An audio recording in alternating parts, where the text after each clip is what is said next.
What's going on, people? Welcome back to the Nick J. Francis channel once again. Crystal Palace, Arsenal, Premier League. We obviously just played Crystal Palace in the Carabao Cup, and we scraped past them, narrowly scraped past them 3-2 in a game that I was pretty unhappy about, to be honest with you. But we have an opportunity to kind of do things the right way this time around. And we just seen Manchester City dropping points. I'm going to go through the fixtures. We're 7 minutes away from kickoff. I'm going to go through some of the fixtures and the score lines from earlier today. Let me get the fixtures up and then talk through some of the stuff, because already the drama across the Premier League today has just been crazy. I saw Alexander Isak. I called him Alexander because I'm ready for the fight later. Stay tuned with us as well for the boxing later. I'm already calling Alexander Isak Alexander because, like I say, that's how fixed I am on the boxing later. But earlier on today, early kickoff, Aston Villa 2-1 over Man City, and it was a late goal from Phil Foden, but Aston Villa really pretty much played Man City off the park, especially in that second half. Morgan Rogers was basically unstoppable. 1-1 West Ham, Brighton.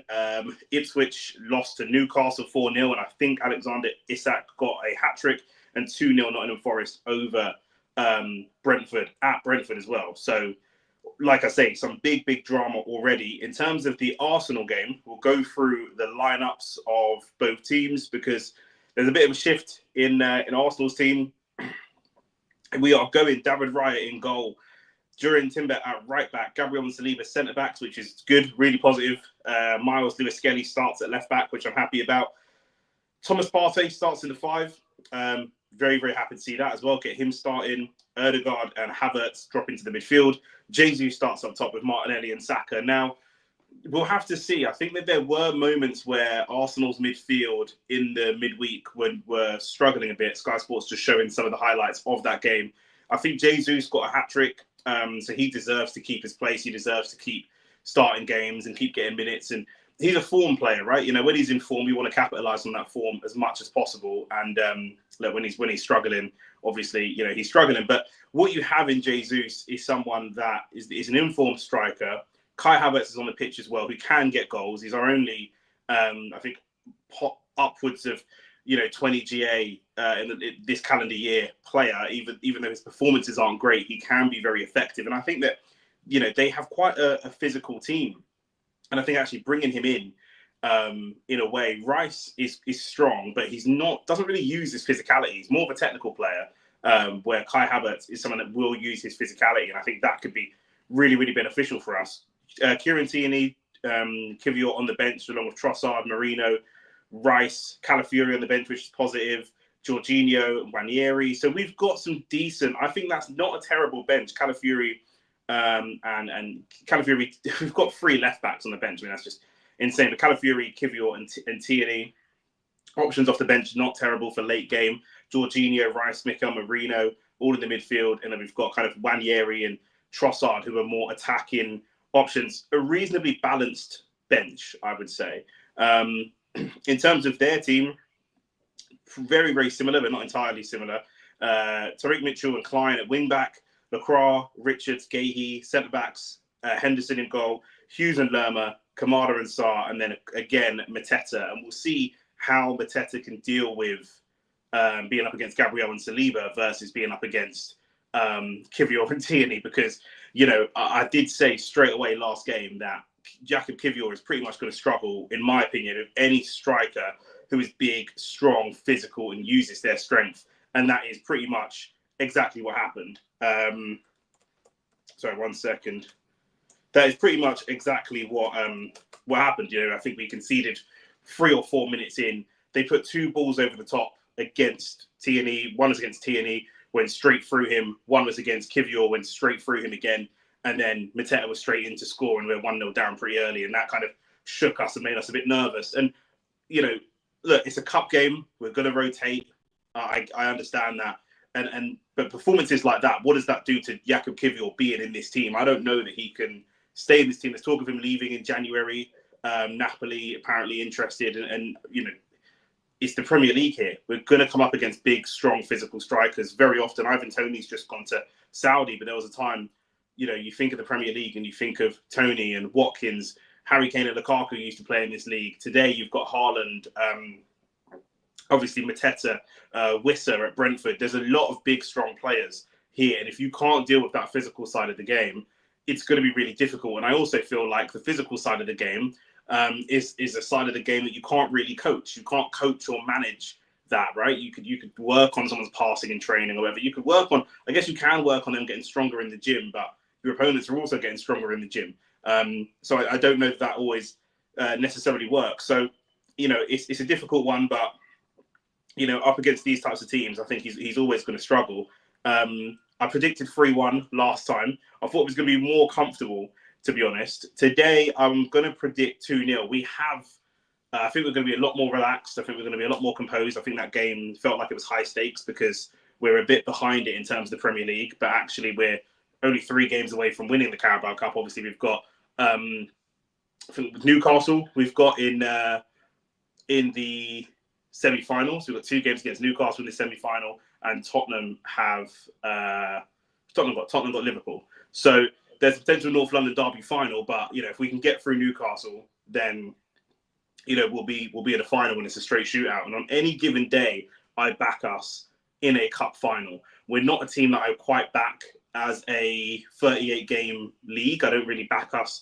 The consistency, we still feel a little bit up and down. We've not been terrible this season, but at the same time, we gave away those red cards early in the season and made some silly mistakes there. Lack of maturity and different things like that. However, in a one-off game situation, a cup final, I believe that this team can pull something special out of the bag just on a one-off game final. So I think getting to the final will be tough. If we get to a final, I really back this team to go on and win it. So that's why I feel like the Carabao Cup is a little bit cagey. We obviously rotated this team now. I know Lewis Skelly's in there, but it's pretty close to what you would think of as our starting team. I think Lewis Skelly at left back and Havertz being in the midfield instead of someone like a Rice or something like that. I think they're probably the only 2. Besides that, Gabriel Saliba and Timber are a solid back 3 of the back 4, and obviously David Raya in goal as well. So you'd expect this to be a lot tougher day for the likes of Mateta and different things like that. The worry for us is going to be the midfield. Ødegaard, Partey give us a really good control. Havertz is just difficult because you don't really know what Kai Havertz you're going to get. It's very, very difficult to know what Kai Havertz is going to turn up. He has some really fantastic games for us, Kai Havertz, and then he has some really poor, shocking games as well. So it's a difficult one. So we'll have to just see what happens. But I said 3-1 last time, and I'm going to go 3-1 this time. Actually, I still back us to go and win 3-1 this time at their ground. Oh no, 2-0. I said 2-0. We've just kicked off. Go back to David Raya as we do. But yeah, let's see if we can win a bit more of that midfield battle. Here's Kai Havertz now. Good ball through to Martinelli, but Martinelli wasn't quite on the same page.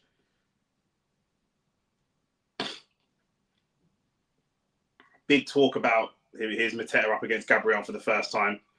And again, Mateta's complaining to the ref about the physicality, the physical side of the game, because he's being had up there a little bit by Gabriel.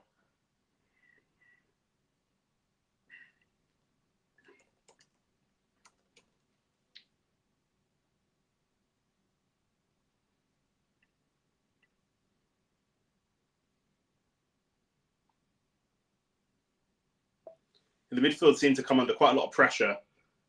Gabriel out to Lewis Skelly. What can he do? Lewis Skelly over-dribbling it a little bit and getting brought down. There's one thing he does try to do a little bit too much for me, Lewis Skelly. He tries to pick up the ball and run with it quite a lot and runs himself into problems. And I think, he's got that could probably work. He's really, really talented when he's in the younger leagues. But actually, when you come up into the big leagues, especially with the physicality of these players, you've got to touch, turn, and get the ball out of your feet and onto the next kind of progressor as quickly as possible, in my opinion. That's just one thing I think he's got to work on a little bit. But I'm happy to see us giving these youngsters time, and I'm happy to see him and Wanyeri learning their craft through being on the pitch. I think that just suits us so much better than them being in the under-21s or something like that. If you've got people that are really talented, let's get them into the big man's game as early as possible. Ødegaard coming all the way deep, dropping between the centre-backs to come and receive the ball. Partey's deep as well. So there's not much in terms of an outball. Although we've gone long to Jesus, and he's managed to do really well with that.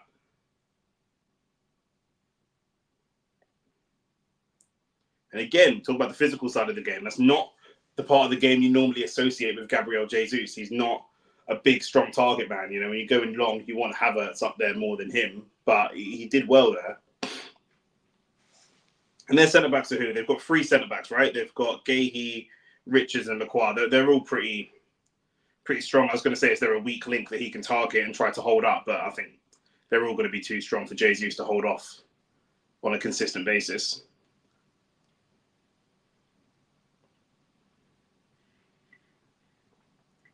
See, Havertz has dropped all the way deep. We really struggle to get the ball out into the midfield.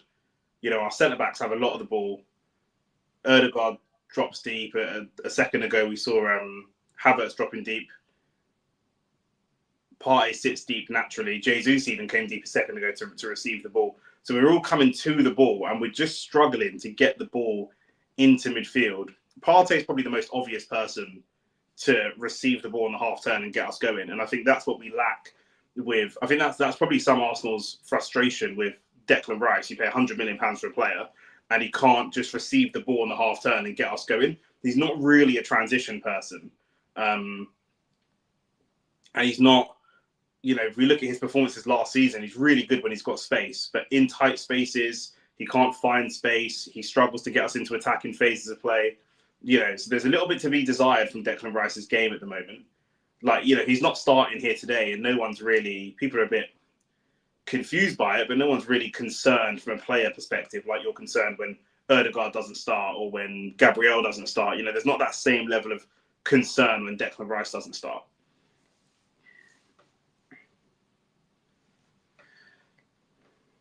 And this would be a team that you'd expect Arsenal to struggle against, just because although we're better player for player, we have this season lacked creativity, right? So any team that's going to sit in a low block, 5 at the back, 2 holding midfielders, you know, we have all season really struggled to get through teams like that. So the fact that we scored 3 in the midweek is really impressive. You know, you're looking at the teams. That's a good ball from Timber. It's good play from Havertz. Havertz looking good at the moment in midfield. Back to Timber again. No, that's Lewis Skelly. And again, he's brought down. Havertz doing really well in that midfield. You know, he's playing with an urgency we don't normally see from him.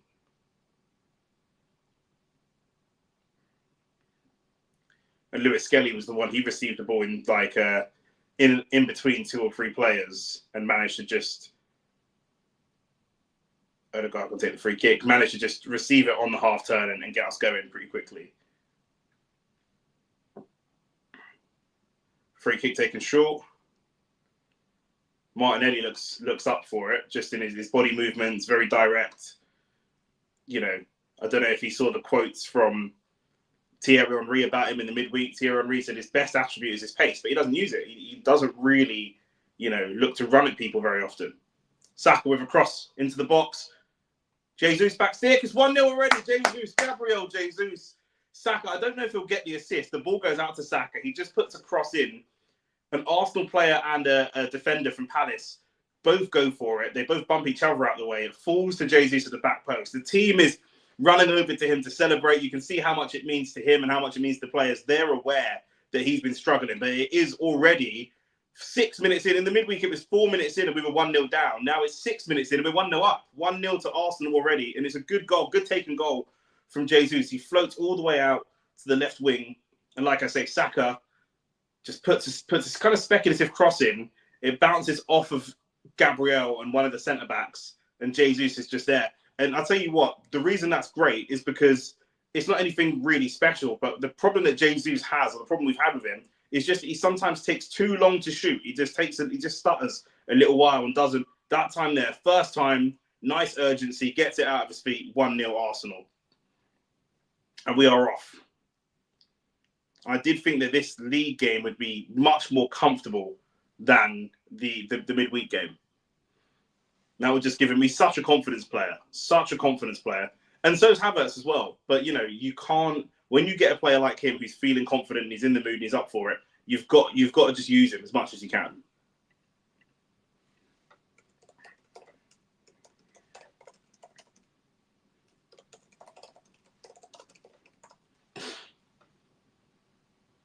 Guehi just sends it out for a throw on. Jesus looking to take it quickly.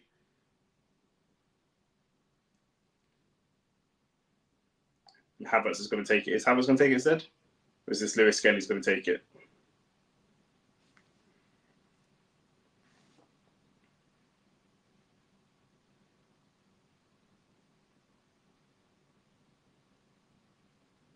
Partey, well cut out. Arsenal beginning to get into some free-flowing football here. We have good players, we just don't do it, and we're all a little bit miffed about why. We can highlight certain players, but you look at Declan Rice.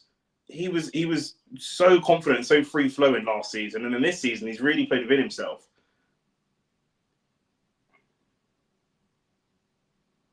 Good play from Partey and Lewis Skelly as well.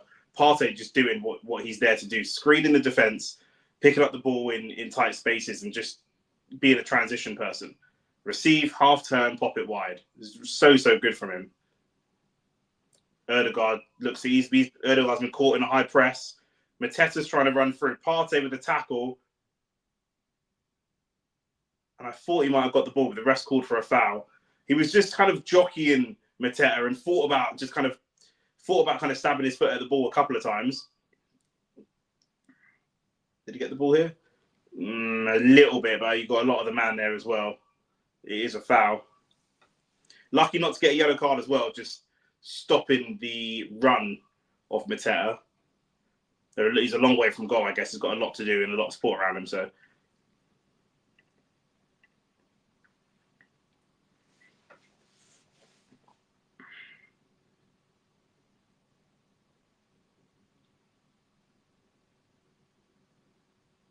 Will Hughes with the free kick goes direct, and is that Lacroix? I think it was Lacroix. Got there first, but just headed it straight over.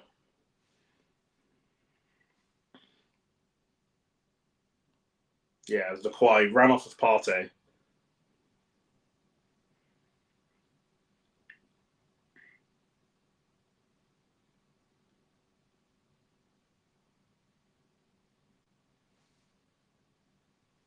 David Raya with the ball, just trying to rope someone in to come and press him.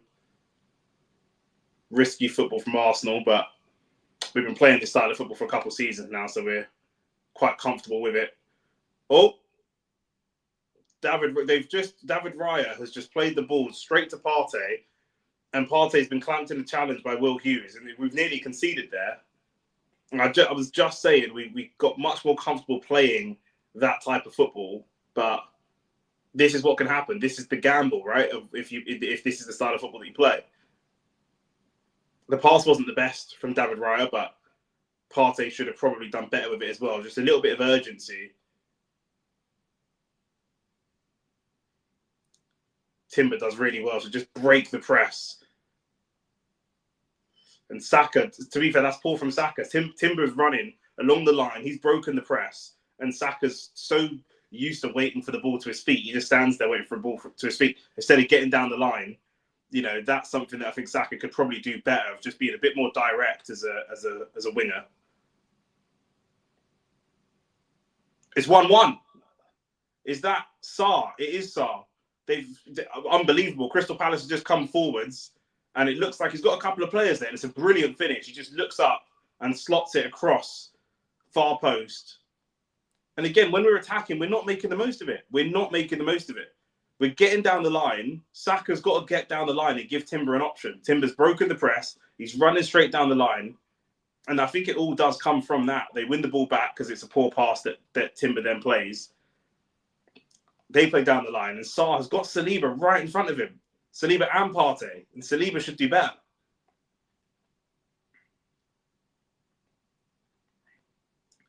And Saliba's just jockeying, thinking he's going to go line.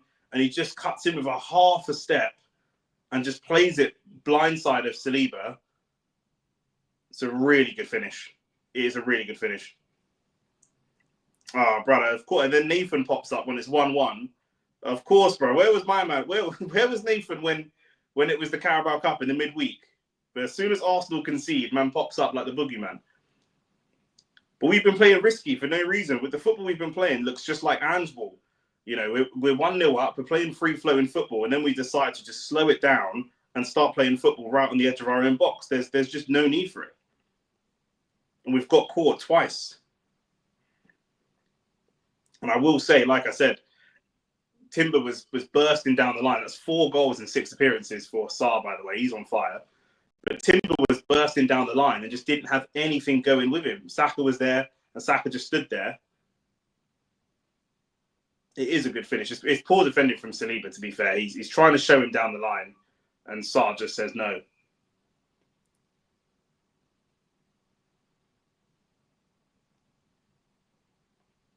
Arsenal have had 82% of the possession so far, but only actually had 1 shot, while Crystal Palace have 18% possession, have had 3 shots. You know, they're a team. They're a team of averages. They're going to just keep trying to test the goalkeeper. Oh, that could potentially be a penalty. It's gone for a corner. The ref has given it as a corner. Martinelli's jockeying, battling with Richards to Richards trying to hold him off, and then Jefferson Lerma just comes out of nowhere and shoulders him into the floor. I think there's a good shout for that to be a penalty. I don't think they'll give it because it might be a bit soft for a penalty, but he's not even trying to make an attempt for the ball. I think Jefferson Lerma is very, very lucky to get away with that one there. If any of you lot are watching the game, let me know if you think, I know it's a little bit soft, but he's not even battling for the ball. But Arsenal's first corner of the day, he's not even going for the ball, Nathan. Can man do that? Martinelli's battling with Richards, and then Jefferson Lerma just barge him to the floor. If that's not in the box, that's a free kick, 100%. Martinelli for corner back stick. It's caught in the wind. Jesus again. Oh my God, it's 2-1. What a finish. What a finish. Is there a bigger confidence player than I'm glad. Well, they say Arsenal corners are basically like penalties. And we've just scored from our first corner. It didn't look like the best corner. It was hung up in the air high by Martinelli. I think it is really, really windy, to be fair, down here in London, for those of you that ain't from London. But that is a peach of a finish from Gabriel Jesus. And like I said, a big, big confidence player. The falls to Partey, he just lays it off. What a finish that is from Gabby Jesus. Look at that. Do you know what it is with Arsenal at this game? I've said it, urgency. You know, there's certain players you look at when you think about when there's certain players you don't expect to be urgent players. Kai Havertz is number 1. You know, plays football very slow. Partey, another one. And when we started the game, I saw Havertz obviously playing in the 8 position today, and he just picked up the ball and started driving with it. And I thought that's very un-Havertz-like, you know. But that urgency is obviously there from them. And it's game management now, because we're becoming a bit Spursy, where we can go and score goals, but we concede far too many goals as well. If it was someone else in the pitch, maybe he would have got the foul, to be fair. Exactly. So that's what I'm saying. So, you know, it's soft for a penalty. I get that, but we can't, you know, Jesus has just been clamped. Jesus has just been hit by Lerma with this. Look at this, Nathan. Jesus has just been hit by Lerma with the same foul, and the ref has given it as a foul because it's not in the box. That should have been a penalty. It doesn't matter. It's going to get looked over because we scored anyway. But I think there's a very, very good shout that that's a penalty. Jesus releases the ball. That's really a yellow card as well. He's just been clamped by 2 players, and he's released the ball. But this is what Palace are going to do. They're going to press us. They're going to press really aggressively. We can't play with the ball at the back too much. Palace are scoring goals, not because they're great goal scorers, but because they're just gambling. And we need to be able to, we need to gamble as well.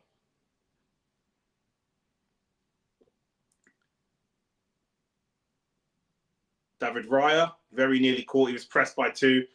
He's just gone long. Jesus holds it up. Ødegaard's gone. Saka, urgency again, boys, urgency. What can Saka do? Does it go for a cross? No, tries to cut back. And Tariq Mitchell does well, to be fair. Saliba trying to hold up Mateta, and Saliba fouls Mateta. And Saliba, I will say, doesn't look very sharp. He doesn't look very sharp, to be fair. Nathan, fine. I agree. That's less of a foul than the other one. The other one was a penalty. Stonewall penalty. Because it's in the box, the ref didn't want to give the penalty. Keep an eye on Saliba. 16 minutes in, that's twice he's been up against Mateta, and just not that Mateta's done anything like amazing, just ball rolling and trying to hold off his man, basic stuff. But Saliba just doesn't look very sharp. I think that's Kamada that's just gone for a shot, and it's very, very wayward. That come from Havertz giving the ball away unnecessarily.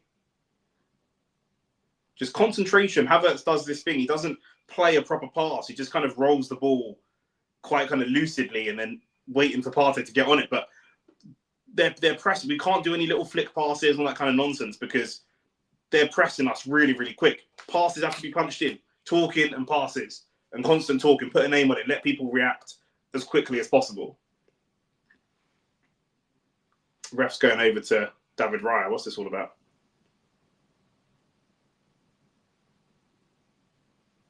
And ref's moaning to David Raya about selling.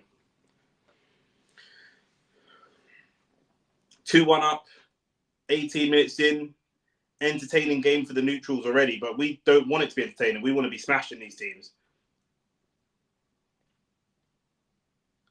Good flick on from Havertz. Saka just couldn't quite get there. Again, Mateta up against Saliba. Saliba dives in with a challenge.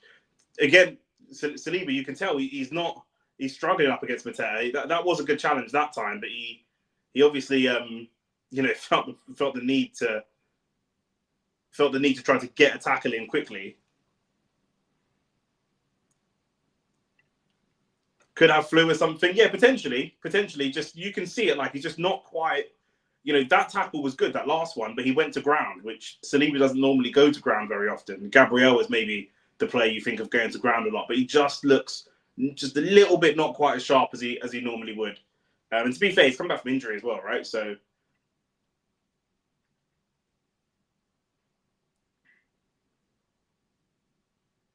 Saliba trying to get it down the byline. I think Mitchell stopped it.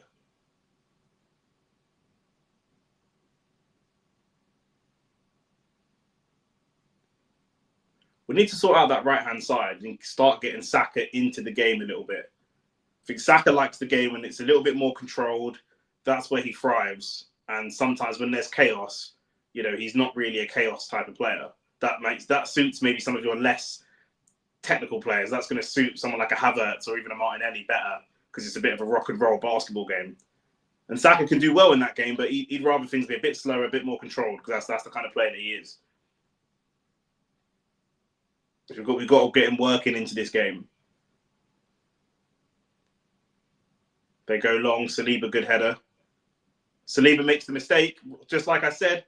And Mateta, how's he not scored that? I thought he might have been offside. We've just had a big let-off. Jesus does really well. And Ødegaard does really well as well to get the ball out to Saka.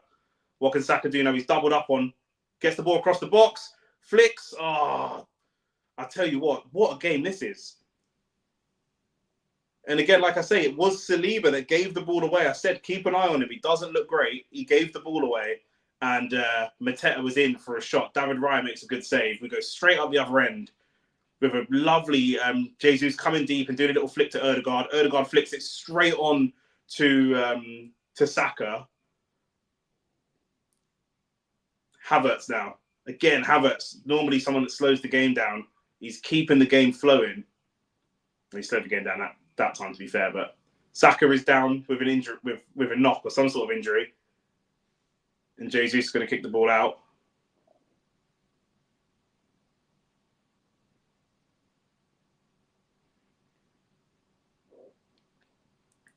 And Saka gets some treatment. I also noticed there's 2 or 3 times Saka's got down the byline and he's put the ball across with his right foot. He hasn't really tried to Alfie Atkins there. Crystal Palace fan that passed away. Rest in peace, Alfie Atkins. But Saka hasn't really tried to cut in on his left foot too much. He's just going with the early cross. And I think, obviously, the pace of the game, that is definitely a part of it. But I wonder how much the injury that he's got is related to that. Let's see this again. Partey rolls the ball back to Saliba. Saliba tries to just drop the shoulder on Sarr and just leaves the ball behind. Saar goes straight to Mateta, and David Raya makes a very good save, to be fair. It's a really good save.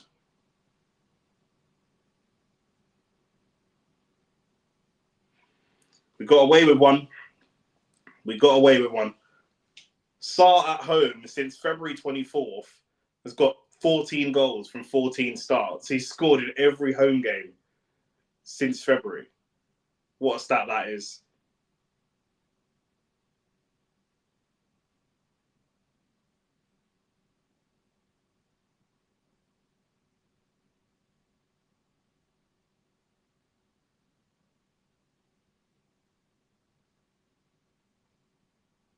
Is that Saka done, is it? Lacroix's coming over to have a go and complain about something. I don't know what he's complaining about. And now, Saka's got to be done. Trossard's coming on.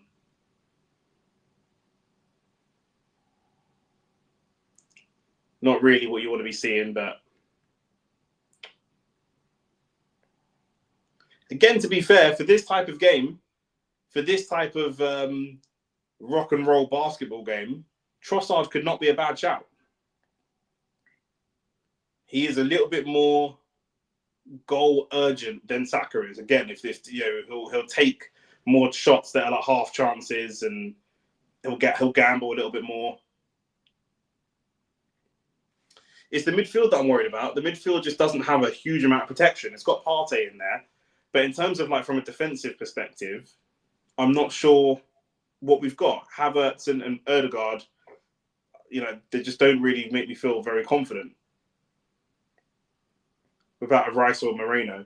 But it just means that the strategy of the game, I don't think it's too peak about Saka, because Trossard is a goal threat. He's like a freak when it comes to goals. Saka just, he dragged his foot there, and it just didn't. I don't know. He's just pulled his hamstring, and he's going on the right every time. But Trossard is fine for this type of game, open game. He can get shots off.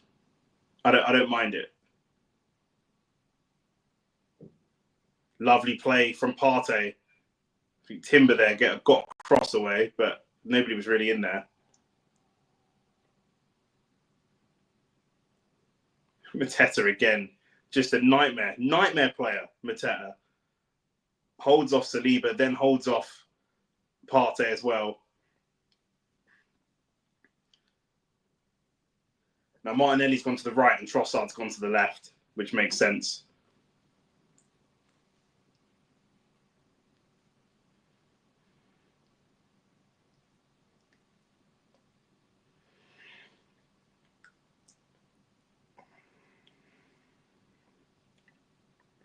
Shane is on his way. Shane is literally on his way right now. He'll probably be here for the second half. He should be here in about half an hour, 40 minutes. So me and Shane are going to be streaming the boxing tonight.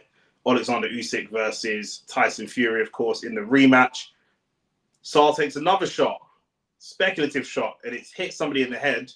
Is that Gabriel? It's gone straight into Gabriel's face. And he'll go down and take a minute to get a breather. But yeah, we're going to be streaming the boxing. Right, man's hair looks mad. We're going to be streaming the boxing tonight with Shane. I'm pretty much going to be doing the whole card. I think we'll go live straight after this game's finished. Man will just have to order some food or grab a quick snack and then go live again. So man will be live pretty much all day or all evening. Prediction to the fight later. I think Usyk is going to outpoint Fury, but the judges may try and rob him, which makes me uncomfortable. That's my concern. What I want to happen is Usyk to actually get the late stoppage and make it conclusive, because if it's close, 7-5 or something like that, they will rob Usyk on the scorecards. That's my fear. What about you? Put your predictions in the chat. Who is going to win that fight? And Man United, are you lot going to worth a cheeky Fury KO potentially? I think that he's come in light and he's ready for a longer fight. He weighed in with a big leather jacket on. and possibly even weights in his pockets. You don't normally weigh in with that much clothes on. You're in a hot country as well. You know, I'm trying to keep warm. That was suspicious to me.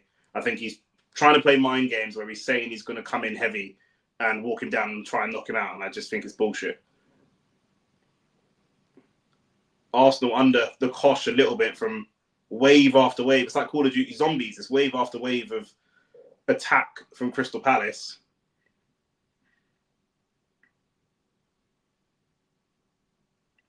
Yeah, it's pretty. I mean, it's pretty much a 50-50 fight. You know, the reason that we don't feel like it's a 50-50 fight is because Usyk won the last one, but it was a close fight last time, and I think Usyk's obviously better, but obviously Tyson Fury's bigger and stronger, so it is still very much a 50-50 fight, 100%.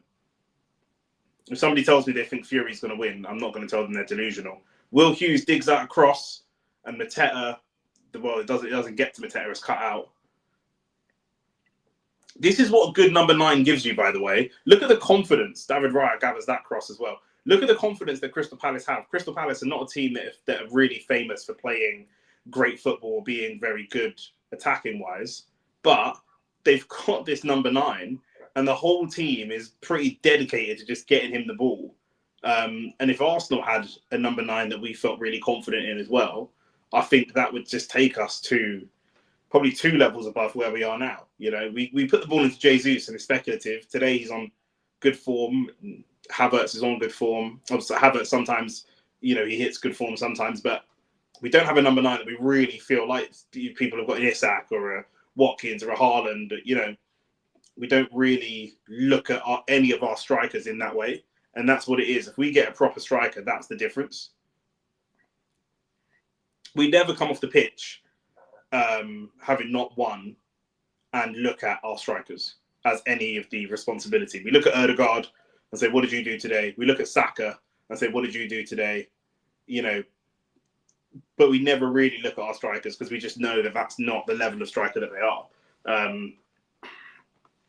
We had the striker 5 years ago and the manager got rid of him. And he has yet to replace him. He got rid of 2 strikers and never replaced him. I remember when, you know, the year we got Jesus, there was talk of Jonathan David coming in from Lille and all these different people. And, you know, I don't know that we've brought in players that are better than what Arteta actually inherited. Because, yes, he's brought in Jesus, who's decent. That's the only out-and-out 9 he's brought in. He's brought in Trossard, who's also decent. He was at Brighton before. He's decent. He weren't killing it at Brighton, but he was solid. But he got rid of Jesus. And he got rid of Lacazette.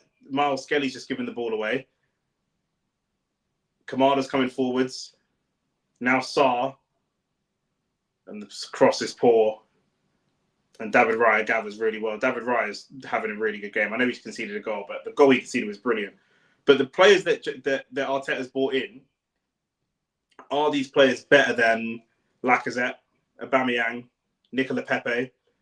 I don't know that they are. Ødegaard's come in. Is he better than Ozil? I don't know that he is. So, you know, he's brought in good players, but the team, and he's coached them really well, but the team is, you know, where we're in a higher position in the terms of the table, but we're starting to get to the point where we are where we were when he took over. Gabriel's getting the first yellow card of the day because I think he's just brought down Mateta again. And Mateta, he's got real long legs. No, he's brought down Sarr. He's got long legs as well. They hold them off from the top half and they stretch their legs out so the ball's really far. We have to just not like, you know, go seeking the ball. We need a bit of composure. The striker's holding you off. Fine, let him make a move. If you lunge in and you hit a standard leg, it's always going to be a foul. But yeah, we need a striker that is a real level raiser.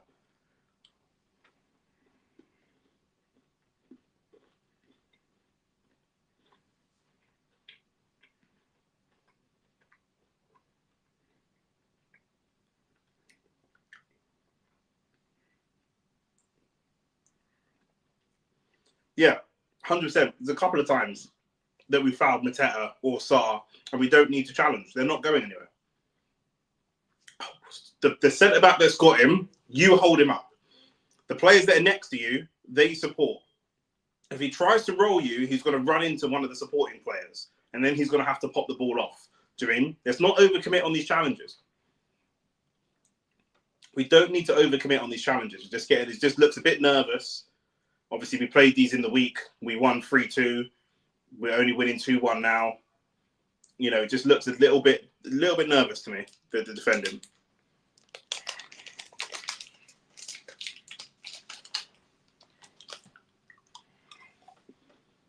I would love to see an Usyk stoppage tonight, honestly.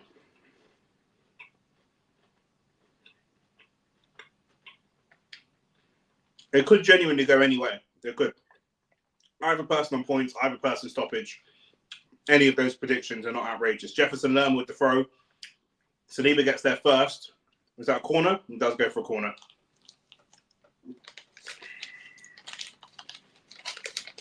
And this game looks like it could go either way as well.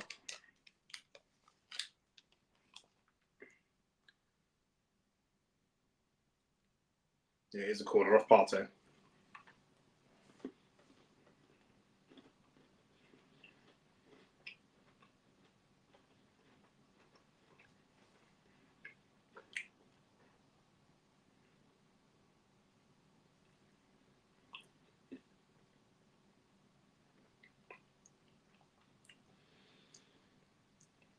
So look, I don't like this from the corner. Lewis Skelly, 18-year-old Miles Lewis Skelly, is charged with holding up their main man in Mateta. Why would that be the case? Lacroix headed it over. If Usyk wins, and this is really exciting, honestly, I spoke to my boy about this for an hour last night. Controversial, not a controversial take, but maybe a controversial take. He has spoken about going back down to cruiserweight and fighting the champions there. And there's a guy called Jay Opataya. I don't know how into boxing you are, but he's like a beast. Been knocking everyone out. If Usyk beats Fury tonight, especially by stoppage, and he goes down to cruiserweight again and cleans out the division and takes out their two champions because they've got Opataya and one other guy. If he wins those three fights, Fury, Opataya, there's talk of him fighting Beterbiev. If he wins those three fights, he would be the greatest fighter of all time. He would be the greatest boxer of all time. He would surpass Floyd Mayweather. He would be a two-time undisputed heavyweight champion in the cruiserweight division and two-time unified world champion in the heavyweight division, as well as one-time undisputed heavyweight champion. He would be the greatest boxer of all time, and he would do all of that in 20 professional fights, just 20 professional fights, because he had a really long amateur career.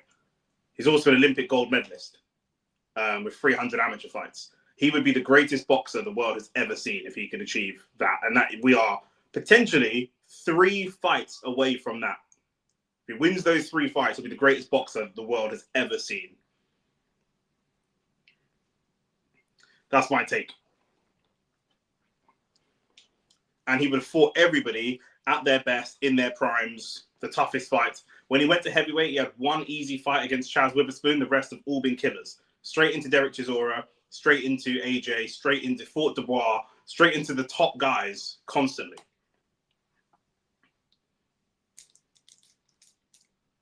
Timber's getting a yellow card for taking too long on the throw-in. He took a little bit long, but I didn't think it was yellow card long. Like, the yellow card feels like more of a warning than anything else.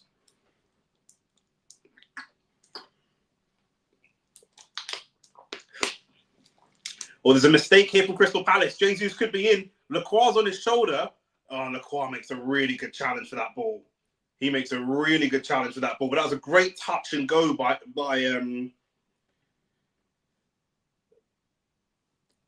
Nah, allow him, man. Allow Jirian, man.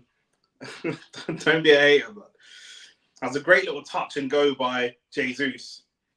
And he's looking down at the floor a little bit. Should have probably dribbled it away. If he could just dribble it to his left, Lacroix just pulls back his shoulder.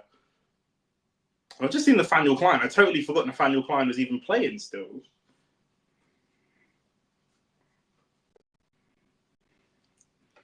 But we have a corner. No Saka. Is that Ødegaard taking the corner? Not sure how I feel about Ødegaard taking the corner, but Corner to the back post. Oh, Gabriel off the crossbar. Can we get there for the second? Partey. Can we find a shot? No, Crystal Palace get it away. And I think that was Gabriel off the crossbar. Martinelli's tracking back. Oh, that was tight. Mateta was pressing the goalkeeper. Havertz now, what can he do? Can we find Trossard?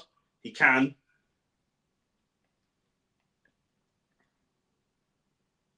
I'll tell you what, we look so much better from corners again. Yeah, Jesus. Listen, a confident Jesus. Listen, man. Water into wine, I'm telling you. Mitchell up against Martinelli. What can Martinelli do? Use this pace. Listens to Henry's advice. Gets the ball crossed. It's Jesus. It's in. Is it offside? Is it in? It's a goal. I think it's Havertz. Jesus gets the header. It comes off the post. It bounces off the post of the goalkeeper. And then Havertz taps it in off the goalkeeper. It's Kai Havertz. And I'll tell you what. Jesus is having the game of his life at the moment. He's doing really, really well. I know it's not him that got that goal, but Jesus is killing it. He's playing really well.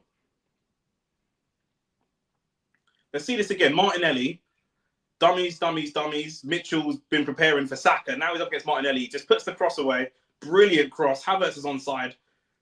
Comes off the post, and before the keeper can react, doesn't even touch the keeper. Before the keeper can react, Havertz is in there. And I said, Nathan, didn't I say that what's his name? Havertz is showing me urgency, which we don't normally get. He's normally a very, very slow, controlled football player, but he's showing me some urgency today, which is good.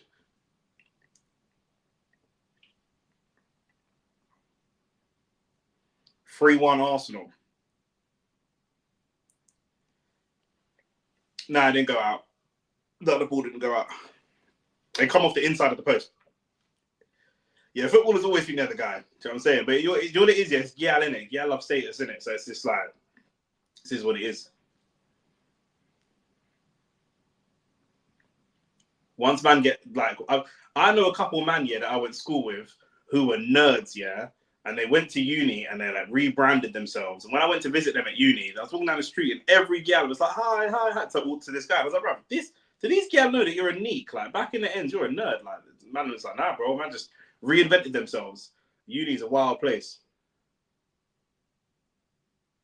Havertz just picked up the ball, pops it wide, nice. 3-1. It'd be good to go in with a 2-goal cushion. We just, again, game management. I said it's all the time. We're now coming up to 40 minutes into this game. It'll be 5 minutes with whatever added time, maybe 2 or 3 minutes added time. Let's just manage the game. Let's just get to halftime and manage the game. Jefferson, Lerma, found an Ødegaard there. Is there a shout for Lerma to be on a yellow card here? Because he just racks up so many fouls.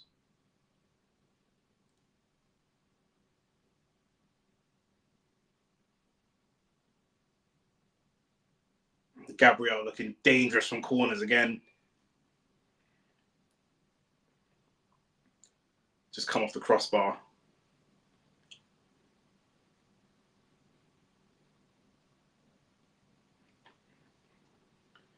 Nah, not 3 points wrapped up now. Don't try to use your reverse psychology, bro. Lovely from Ødegaard. Little back heel to Martinelli. That's a poor pass from Martinelli to nobody and just gives the ball away. Really poor. That's the thing with Martinelli. He's got pace and he's got some technical ability, but he can't really put the two together. Do you know what I'm saying? Like, can't put all the pieces together quite right.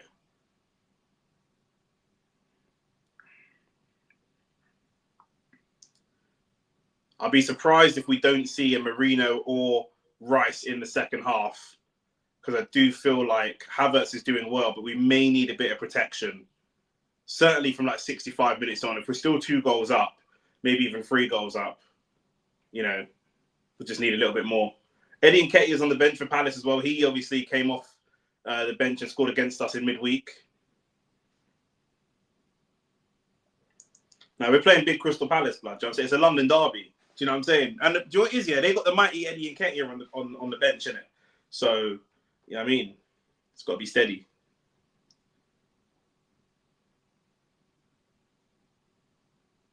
David Raya just send it long. He does. David Raya's had a good game. Jesus has just spun off the back of Mitchell. Can he keep that ball in? I think he can. It's gone now. Yeah, bro. Yeah, he didn't celebrate mad, but he celebrated. He did celebrate. But he didn't celebrate like to violate. But, you know, he's entitled to celebrate. The reality is, I think it's about how you leave the club. Do you know what I'm saying? Like, say like Declan Rice, West Ham fans didn't want him to leave. And he left. So if he celebrates, it's disrespect. Whereas with Eze and Guehi, he didn't want to leave. We asked him to leave. So if he celebrates against us, we can't feel no disrespect because if he had it his way, he'd still be with us and playing for us. That's what he would like to do. We have told him that we don't want him. So he's entitled to celebrate. And like I say, he didn't disrespect it or, you know, like do like the Adebayor thing or nothing like that. He just did the little point to the watch celebration kind of thing. So weren't anything too crazy. They're showing it now on Sky Sports with the snood on looking like he's going to rob someone. Palace is a good club for him. And he's from there anyway. I'm pretty sure he's from Crystal Palace. I'm sure that's the end where he's from. When you're an academy player, that's no manners. Bro, Rashford's going to celebrate when he bags against you, man, next season. So, does you think that if Rashford leaves, yeah, Miles Lewis-Skelly surrounded by 4, can he oh, that's a great pass. I'm not a fan of him doing it because it's a big gamble and I would have liked him to just release it more sensible. But what a pass that is. Trossard. I don't know what he just tried to do there. Martinelli's doing okay on the right. He's a little bit limited because he can't really cut in on his left foot. So he's going to go down the byline all the time. Havertz. Does Havertz want it back? Can he find him? Yeah, if Rashford leaves in the summer and he scores against you, man, next season for his new club, 100% do you think he'll celebrate? He'll definitely celebrate.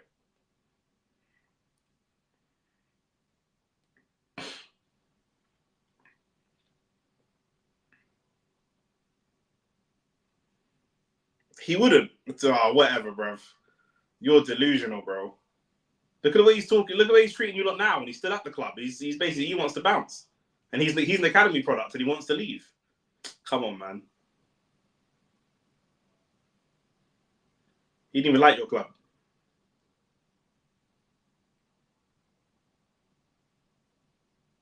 There's a foul in there from Kamada on Ødegaard, and the ref just doesn't give it. Like, I don't. Come on, man. This is why people dive. Like, if you get fouled and you don't go to the floor, the ref won't give a foul. Rashford would definitely. I'll ask Shane when he gets it because Shane's a United fan as well. I'll ask Shane when he gets it. I think Rashford definitely celebrates against Man United if he scores. 100%. Especially because of Amarin. It'll be like a fuck you to Amarin.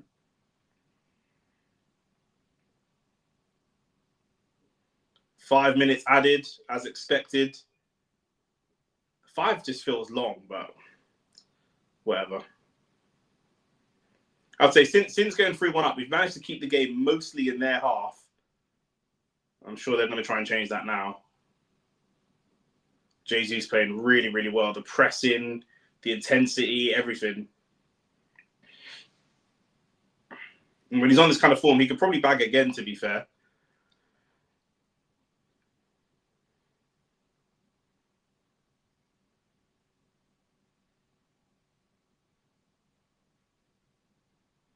Yeah, just see these little positions here. Palace are playing with the ball on the edge of Arsenal's box, and they're playing it side to side. And I just feel like a Rice or a Marino could get in there and try and break that up. With the players that we've got on at the moment, Partey is obviously going to sit. Cross comes into Mateta, and it's headed wide.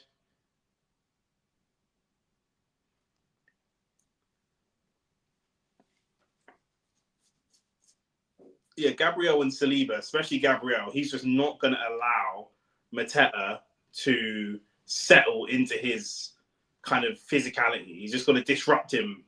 He ain't even got to really make the tackle. He's just got to disrupt him a little bit. Whereas with Kivior, he just couldn't do it. He just wasn't capable of doing it. Mateta just had him on toast. And I think you've got to win your first battle against players like that, because if you don't win your first battle, then they know they've got you on toast. It's long. It's a long day after that.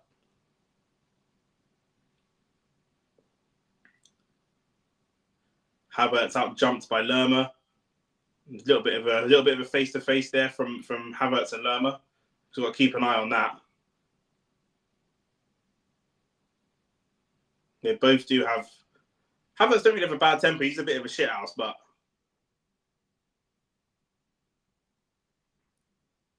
but Jefferson Lerma has an awful temper. He does get rattled quite easy. Ødegaard's played well today. I feel like whenever he plays well, it kind of goes under the radar. I think the expectation of Ødegaard is quite high, so if he has a good game, it's like, so what?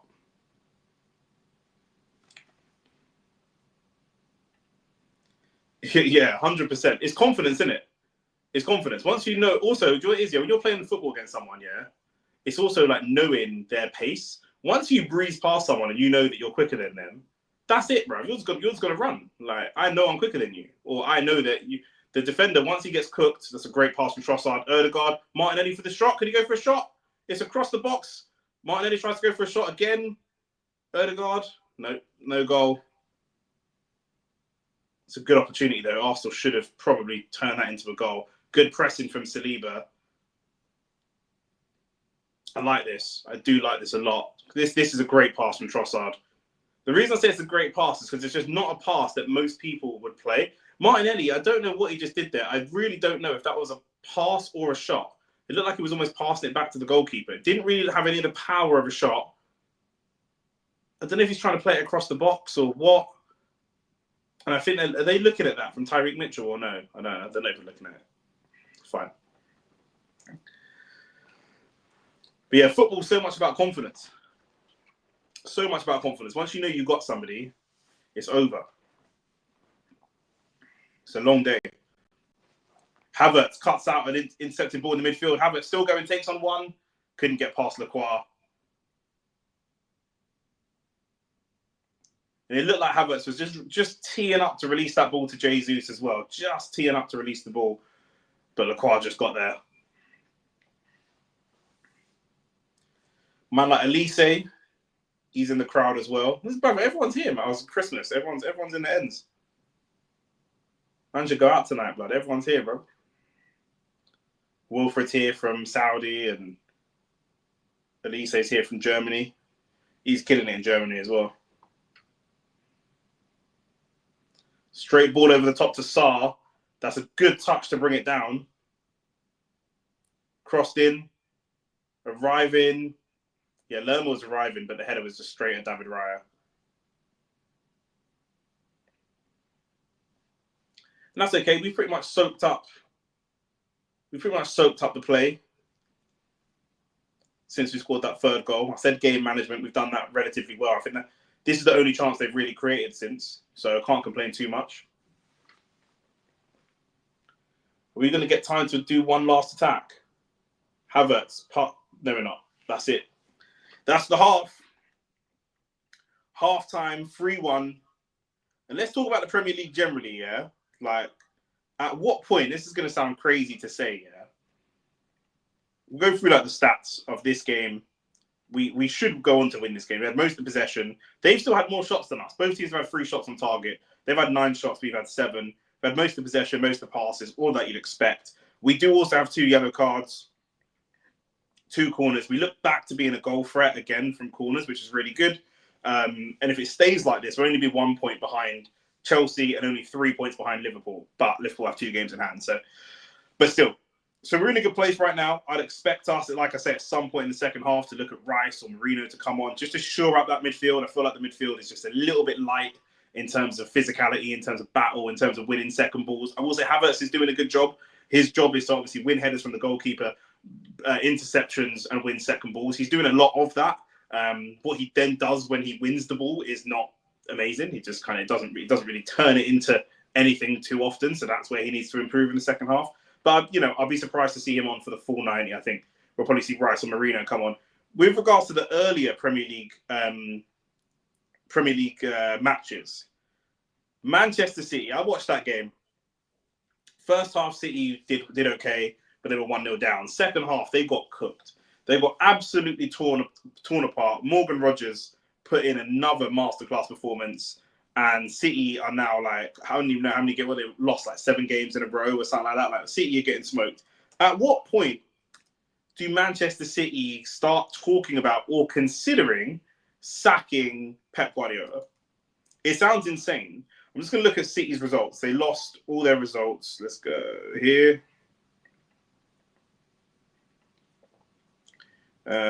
More matches. So they lost to Aston Villa 2-1. They lost 2-1 to Manchester United. They lost 2-0 to Juventus in the Champions League. They drew 2-2 to Crystal Palace, the team that we're at Crystal Palace, the team we're currently beating 3-1.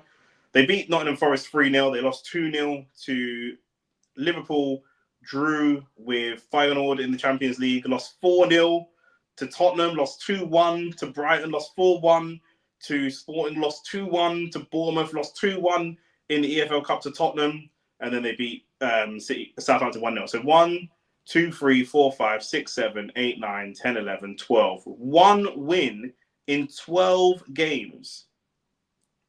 One win in 12 games. Let's talk about this. Let me put my laptop down. Let's talk. Because the problem is, yeah, obviously Nathan here saying you can't sack Pep. Bro, yeah, when you read them, bro, that's their results. Do you know what I mean? They've lost. Their results are spooky, bro. There's a couple big six cards, but bro, nah. Champions League winners. They won the treble. They have lost. They lost 1, 2. They have no wins in that, just Champions League alone. They have one win in their last 4 Champions League games. One win in 4. And they have one win in their last 12 games, all competitions. Like, one win. They're not even like Feyenoord. They're not even beating.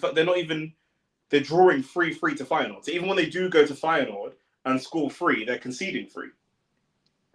The problem that you have with football, and the reason managers get sacked, is obviously it's easier to just change the manager than it is to change all of the players that might be a problem. Do you know what I'm saying?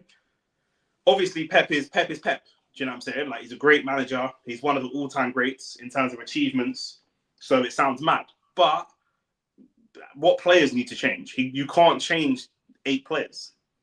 Especially not at City with the kind of contracts they're on in terms of wages and the length of contract and all the rest of it.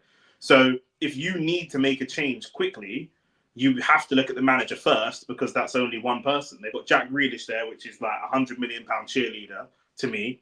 They've got Doku and Savinho, who are decent and technical and exciting, but look like they should still be coming off the bench. They don't look like starters. Foden, who was Young Player of the Year a couple of years ago. I think it was PFA Player of the Year last year, or PFA Young Player of the Year last year. He can barely get minutes. He doesn't start. He still doesn't actually have a position. He doesn't play 8. He doesn't play 10. He doesn't play wing. He doesn't have a dedicated position. Who else have you got? You got Vardiol is their best attacker. Vardiol was their best attacker today, and he's their left back. And all of this, the only player that's out is Rodri. You've got KDB, who's meant to be in there with Scholes and Lampard and Gerrard and the best creative midfielder and all the rest of it. People tell me he's better than Ozil. And, you know, what do we do? Do you know what I mean? What do we do?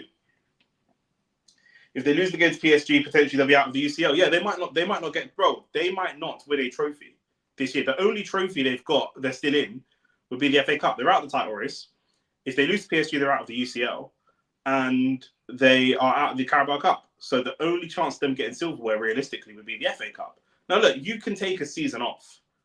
It's not a problem. You can take a season off. But for the money they spend, you would think a season off is coming in the top 4, guaranteeing yourself. Bro, they might be playing in the Europa League next year. Deep it. It's not just like, okay, they took a year off. They've won a treble and they've won 4 out of the last 5 Premier Leagues. And then there was a season where they didn't win a league. But that season they didn't win the league.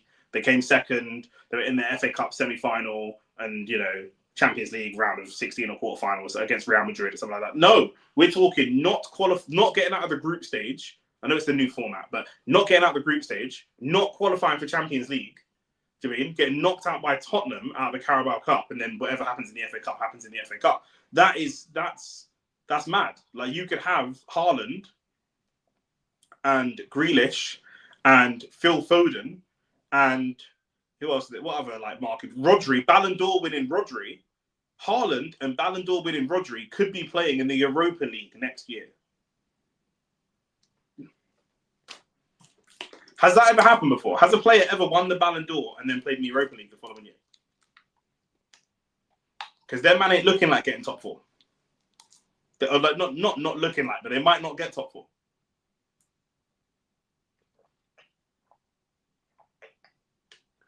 Genuinely, it will be a battle for them to get top 4. And the only way they get in the Champions League is if they get into the top 4 or if they win the UCL, and they ain't doing either. So what do we do?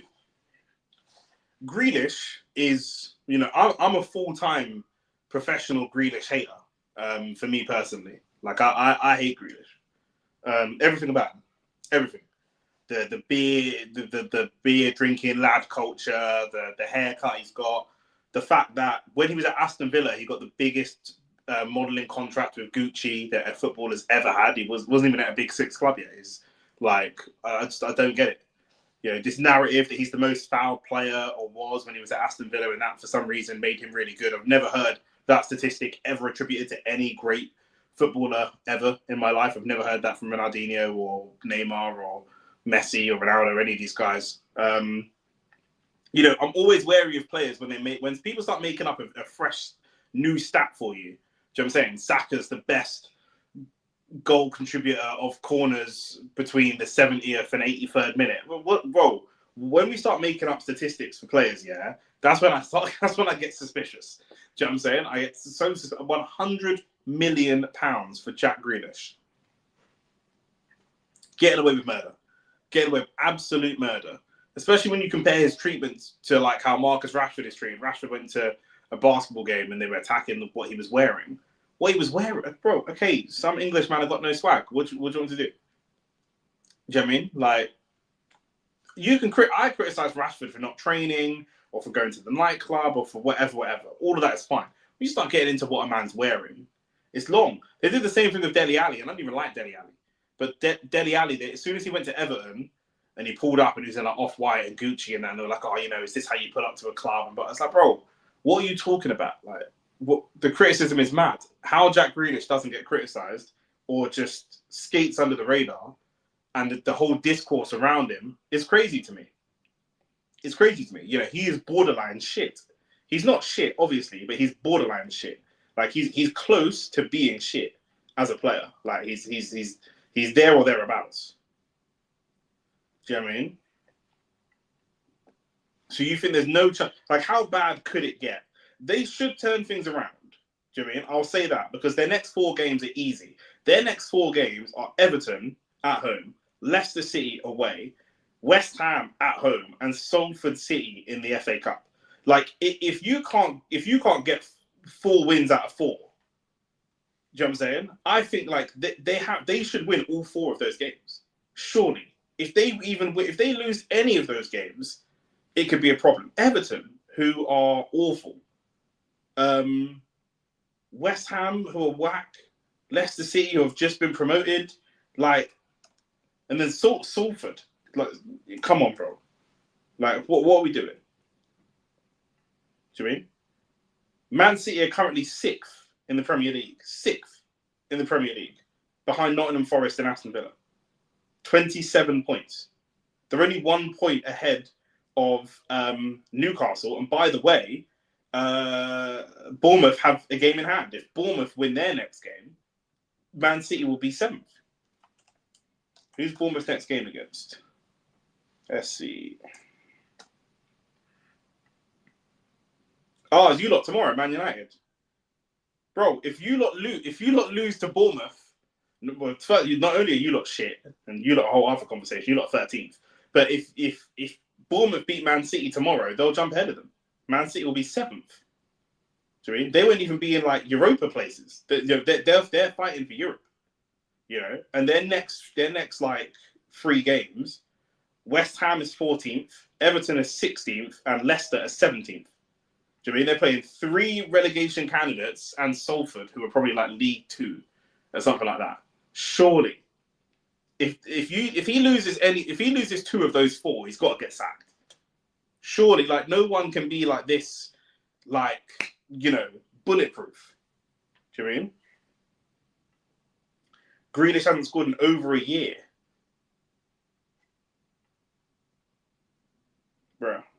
But you know what they'll say? He's not a goal scorer. He's creative. He's a progressive ball carrier. Man will start making up euphemisms for why he's great. Oh, but he does this. He doesn't score goals, but he does this. He does that. And bro, what are we talking about? But whatever, that's them.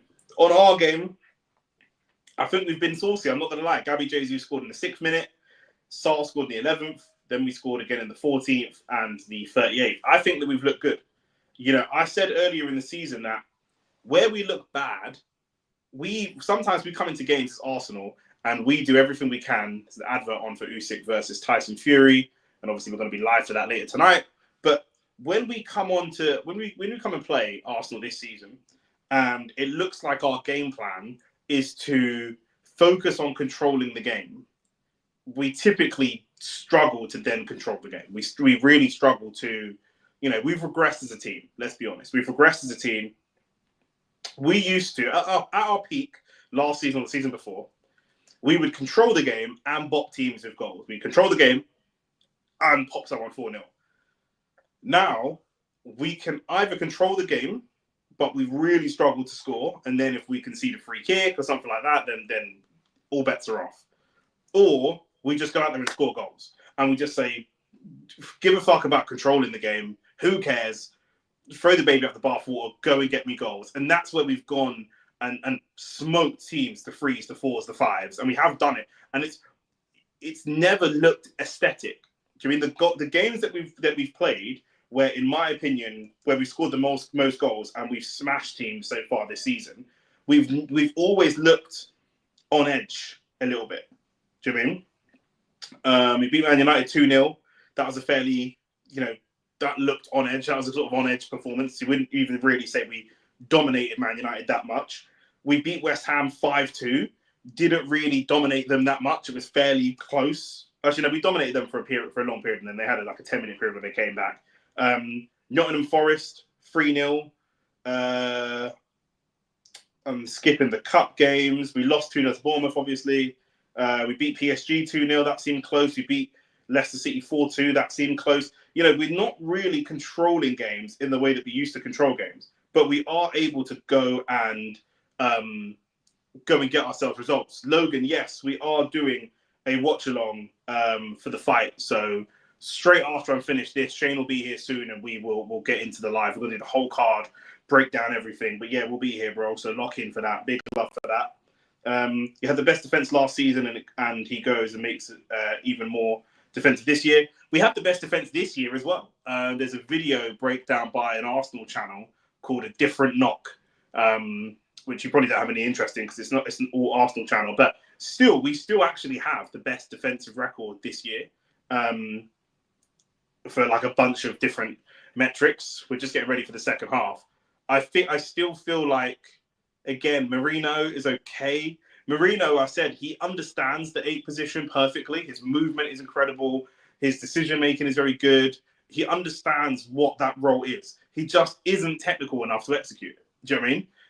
He makes the move. He breaks the line like Saka used to and getting in behind and all that kind of stuff. He does it beautifully, but he just can't find the shot or he can't find the pass the same way that Granit Xhaka used to and different things like that. We just kicked off for the second half. So for me, the more free-flowy we play, we may concede a goal or two. We may not play, we may not keep clean sheets. But in the games we don't keep clean sheets are the games where I think we play some of our more attractive football. And I think this is going to be one of those games.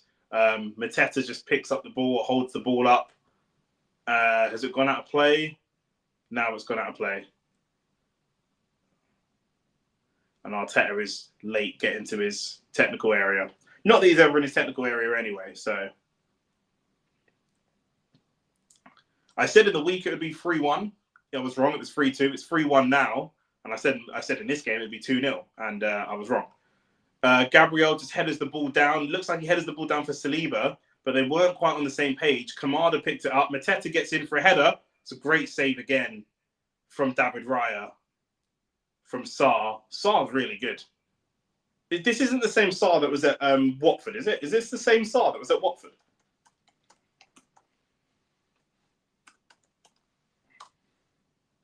It is. It's Ismaila Sarr, yeah. He's grown into a very, very good player. He was always a bit raw at Watford.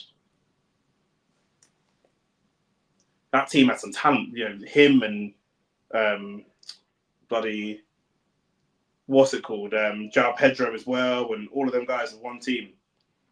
What a team that was. Yeah, Saliba's not at it. The ball just, like I say, and it was a poor pass from Gabriel, so I'm not going to blame Saliba, but Gabriel gets up and wins the ball well and just pops it off, and he's expecting Saliba to go and step onto it, and Saliba, he doesn't really, like you said, he could be sick, it could be the flu, but he doesn't really quite look at it today. He wants to just give that responsibility to someone else today, which is not fine, but these things happen. Every time Gabriel's giving him the ball, he's just giving it straight back. Normally he gives the ball to Saliba. Saliba sometimes drops the shoulder, feints a pass to Timber, and then starts breaking the line with the ball, just like he's done here. He's done it. He has done it there. Literally, as I was saying it, he drops the shoulder and breaks the line. It's not the best pass to Martinelli, but I know my centre-backs, I know my centre-backs, bro. It's my brother. I know how he plays. He's just looking to feint that pass and just step in and just do that little ball roll. I think Will Hughes has done well today, to be fair, so far. In that first half, closing down and aggressive. That's a good turn from Ødegaard, but he's not strong enough to deal with Lerma. We need to see some muscle in our team, man. Like, what has happened? I think Rice might need to come on. We need some muscle in the team. We just look a bit lightweight.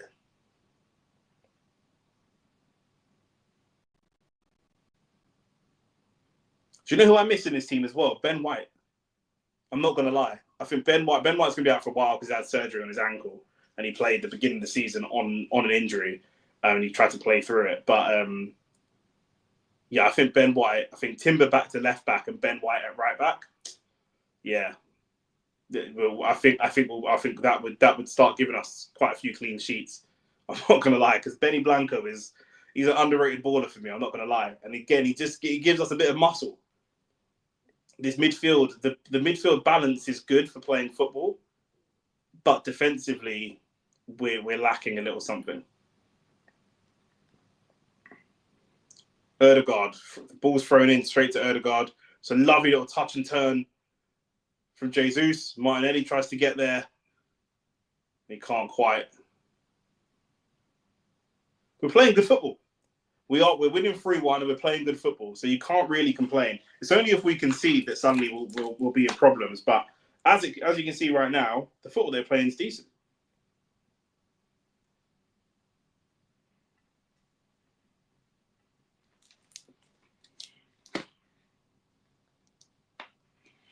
I just realised I was supposed to open the door for Shane. Shit.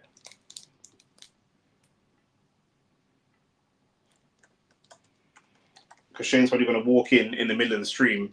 So I'm supposed to have the door open. Palace has just created another opportunity again. And it's Mateta again. What a pass that is. The ball's played into him. He just pops it straight wide. And I think he's up against... Is he up against Gabriel there or Saliba? He's up against Gabriel. Pops the ball wide and gets straight in. He's on the train.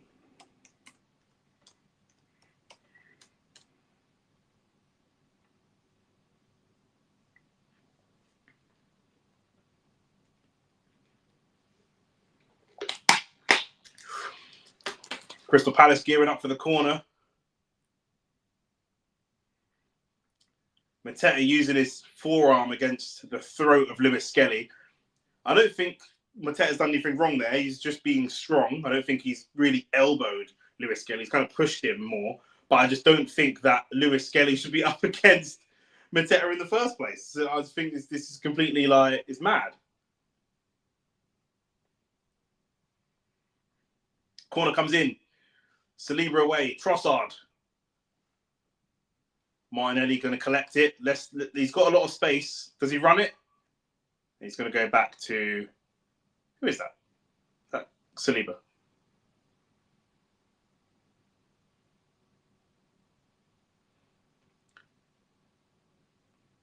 Yeah, it's difficult. We need somebody in our defence to be a little bit more progressive. Good play from Jesus, but Trossard struggles with the strength. Foul from Partey on Mateta. Mateta just drawing so many fouls. I'll tell you who Mateta should go to, actually. I could see Mateta going to Brentford. Wissa, Mateta, and Bomo. What an attack that would be.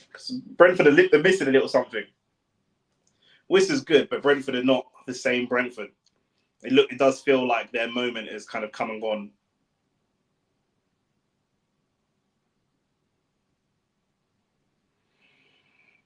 And Jesus is just doing really well today. Sometimes it's just drifting out wide, sometimes playing central, sometimes. It doesn't always work. Saliba does well to step in and intercept. That's what I mean. Look, Saliba stepped in, intercepted, the ball went loose, and then no player got on the second ball. Mateta's going to take the shot. It's deflected. Saar, double save from Raya. I've never seen a goalkeeper make this many double saves. Not just in this game, but he makes so many double saves. You could see Mateta was winding up for that shot all day long. He really telegraphed it. It wasn't the best. It was good strike in terms of power, but not much direction on it. It's quite central.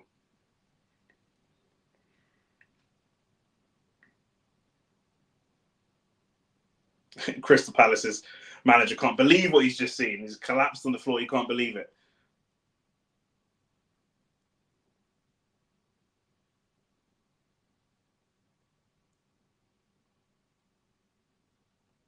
Yeah, Jesus is like drifting wide and playing left wing sometimes central, whatever.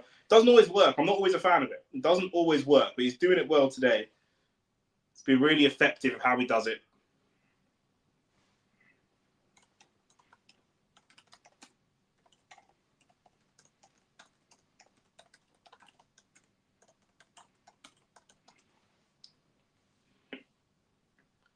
And Lewis Skelly, I know that, Mateta and some of these other players, they're quite... What are they complaining about now?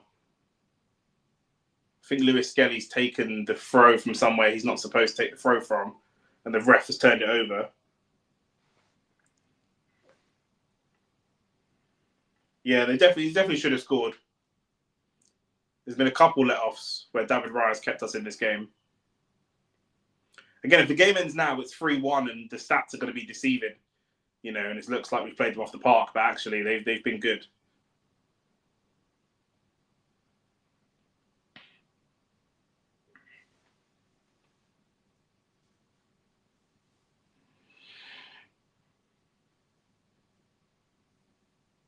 Yeah, I know Mateta's a physical player, but I do think he's kind of being extra physical because he's up against the young. Do you know what I mean? Everyone knows Lewis Skelly's like an academy player. He's only 18. So he's just kind of trying to take advantage. Good little 1-2 from Jesus up against Lacroix with Trossard. Good pass from Trossard out to Saliba.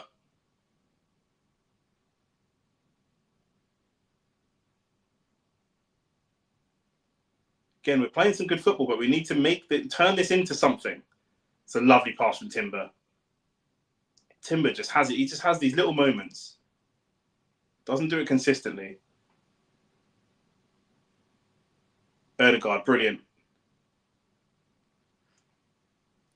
But we need someone to play the pass. Look, there's passes in there to be played. Will Hughes does well when it comes away. Havertz just slowed that. That's what I mean about Havertz. He just slowed that down. There was an opportunity there. I think the ref blow for a dive? There's an opportunity there just to cut a little reverse pass in behind.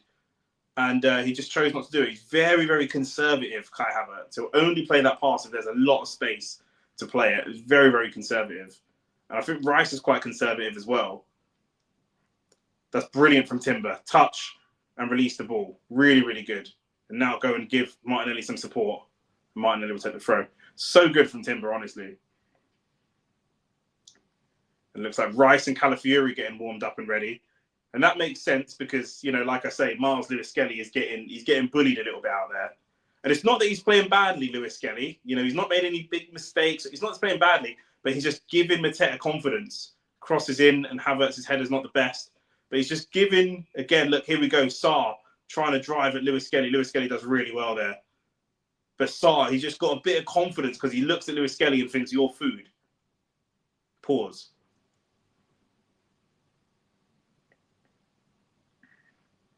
Lovely reverse pass from Partey. That's what Partey can do. Havertz now out to Trossard.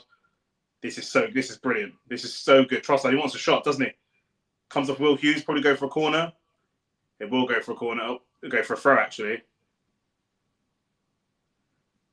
And Declan Rice and Calafiori look like they'll come on. And like I said, we'll probably need Declan Rice in there at some point. This is the point now. You'd have to think it's probably Kai Havertz that's going to come off.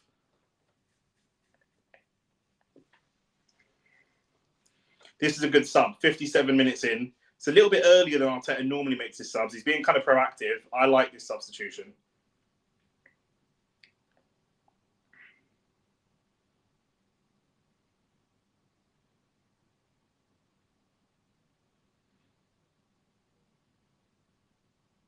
I love this kit as well. The kit's banging.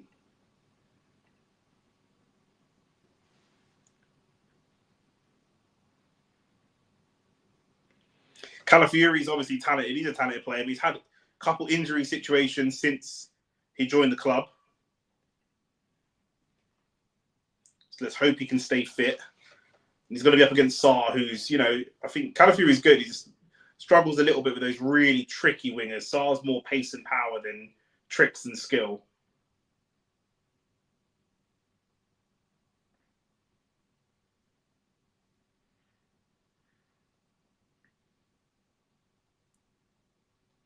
Timber and Partey has been playing really, really well today.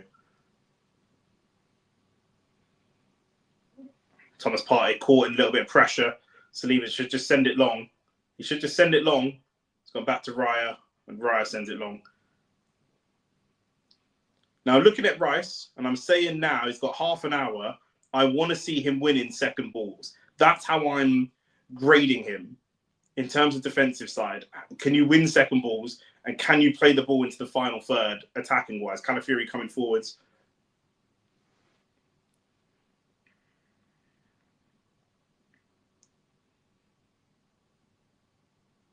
Saliba just slowing the attacks down a little bit today. Because we had an opportunity where we sort of had them outnumbered. That's a great ball from Gabriel. That is a brilliant ball from Gabriel. Straight into Trossard to Jesus. Jesus has got to score that. Declan Rice. Jesus scores that one. Is he off? Martinelli scores that one. Is he offside? He's onside? Yes, he's onside. Declan Rice takes the shot. That is brilliant play. We had to capitalise on these moments. Declan Rice took the shot. It kind of deflected. And Martinelli just quickly just latched onto it. Let's see that one again. It's a brilliant pass from Gabriel. You know, if a centre mid made that pass, everyone would be screaming about it. But Jesus is onside. It's a poor finish from Jesus. Rice then has the shot. Martinelli's onside, and Martinelli just taps it in. Brilliant, brilliant goal. This is what can happen, even though, you know, Rice took the shot and all the rest of it. This is what can happen if you've got shooters on the pitch. You want as many shooters on the pitch as possible. Do you mean? So every shooter is just going to apply pressure to the opposition goal.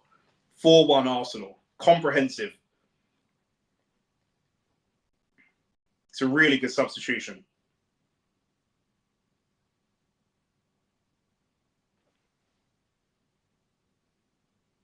And now Eze and Guehi are on to replace Kamada.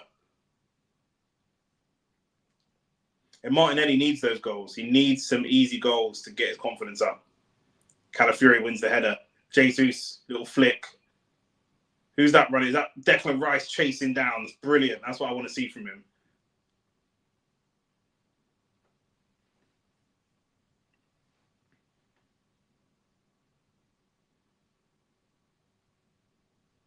It's a good performance. Really, really good performance.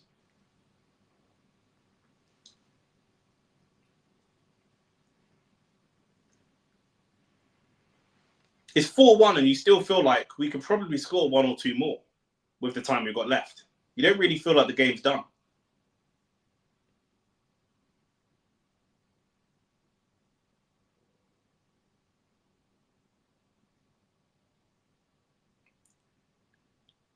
Lovely from Calafiori.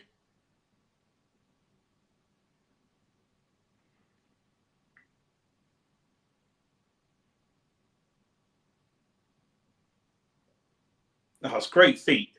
Who is that? Mark Guehi. Wow. Mark Guehi just spun Martinelli and Ødegaard. Is that Rice? That's never Rice. He just takes the ball in the half turn and starts driving away, gets away from Will Hughes. That is brilliant.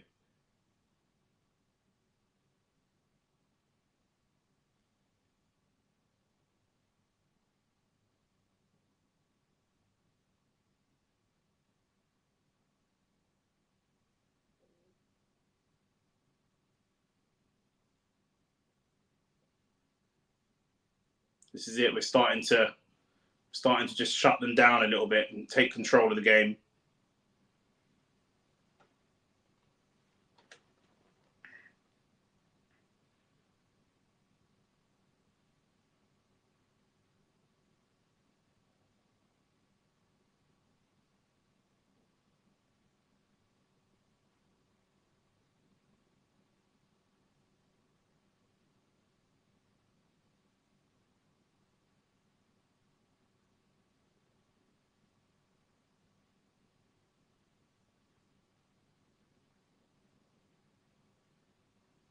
Oh, that's definitely a foul on Martinelli.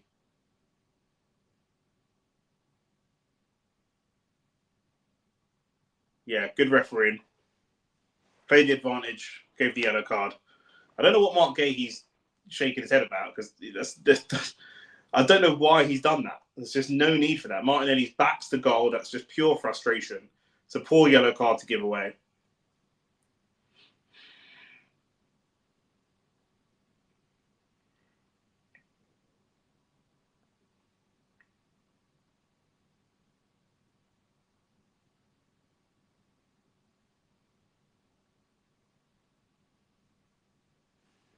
Poor yellow card to give away. It's really just pure frustration there, but their press seems to have gone. That's the difference. You know, they're not pressing as much. And that's allowing us to kind of slow our game down and control a little bit more. Brilliant pass into Saliba, breaking the lines.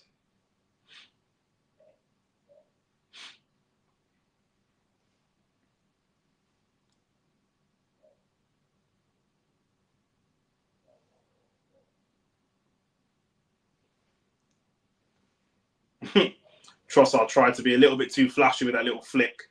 Didn't quite come off, but that's the confidence. 4-1 up, 65 minutes. That's you don't mind a bit of that. You don't mind a little bit of confidence.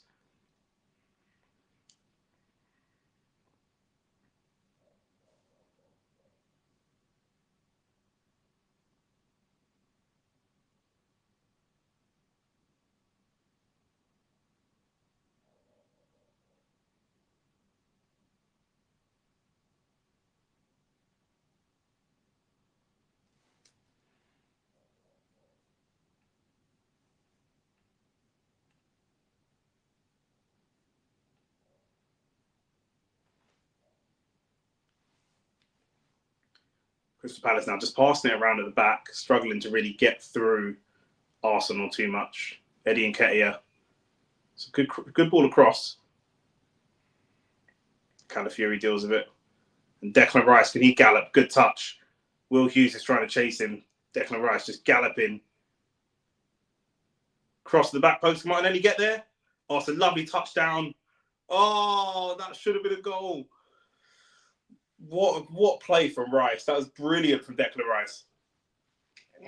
That is brilliant from Declan. He looks back to his best. He looks so much better at the 8, and he looks back to his best already.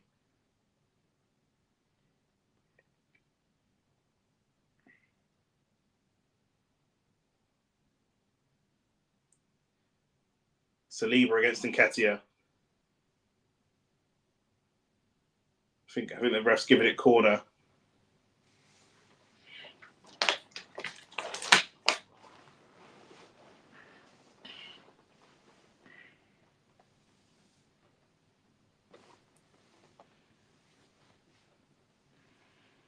Like I said already, and Guehi did come off the bench to score against us in the Carabao Cup on Wednesday.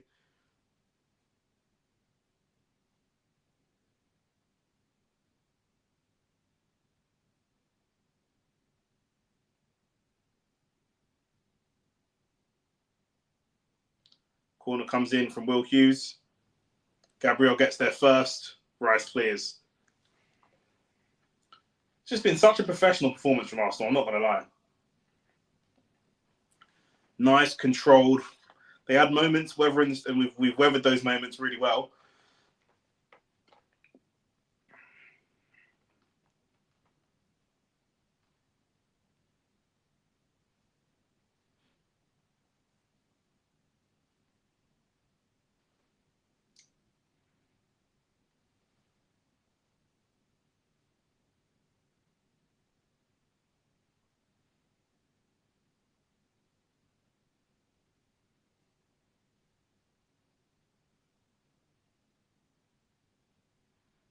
And Arsenal beginning the team to go and start doing the pressing.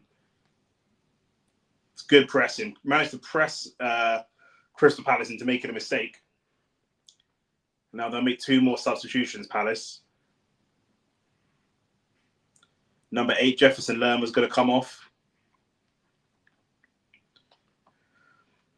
He's a good player, Lerma. He just gets a little bit involved in nonsense sometimes. He just, I don't know, bit of a shit house. A bit like a Diego Costa reminds me of sometimes. Not the same quality, obviously, but... And Doucouré is going to come on.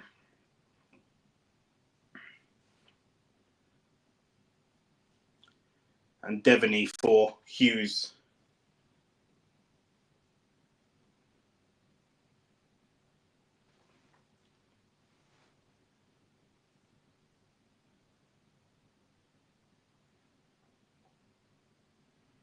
Jesus trying to hold the ball up.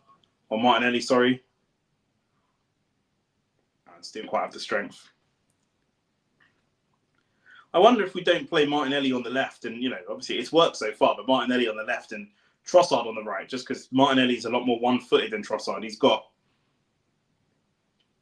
Trossard's got 2 very good feet. He can cut in and cross it. Martinelli, when he is running across, just looks a little bit limited. Calafiori cuts the ball out really well. Tries a little speculative pass, but doesn't come off to anything. I think we'll score again. We really do. 20 minutes left. We look like we'll score again.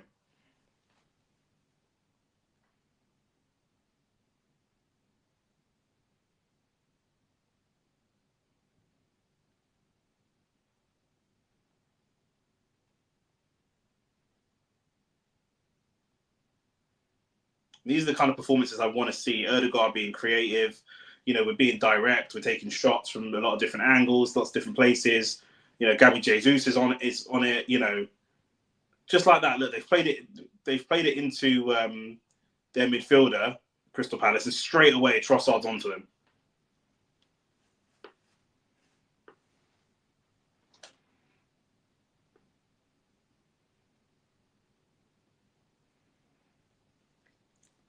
Crystal Palace now is getting pushed back. Arsenal just pushing them back. I'm trying to play it out, but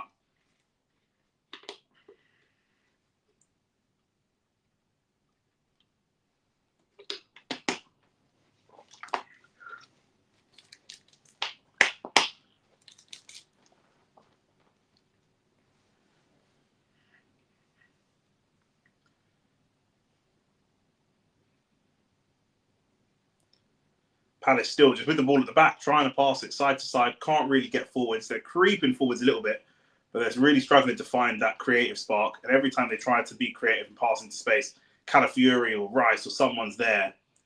Calafiori makes a great tackle. Well, he's pushed to the floor now by Richards. And Calafiori comes back for some revenge. Ref gives that one as a foul.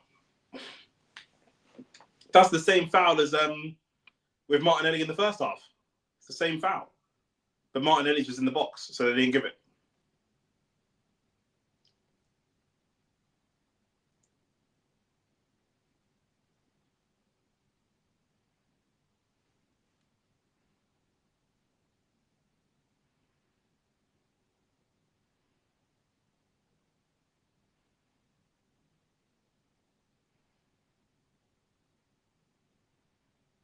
Ball comes in. Headed away from Jesus. Jesus has done that a couple of times as well. He's managed to win the header a couple of times. Martinelli. Ball straight through to Trossard. Is Trossard onside or not? I'm not sure. Trossard, can he find the pass? He can't. He can't quite find the pass. There are a lot of bodies around him, to be fair. Should have done it a little bit earlier, but there were a lot of bodies around him. Now they're trying to find Eze and Guehi. He held up the ball really well. Really, really well.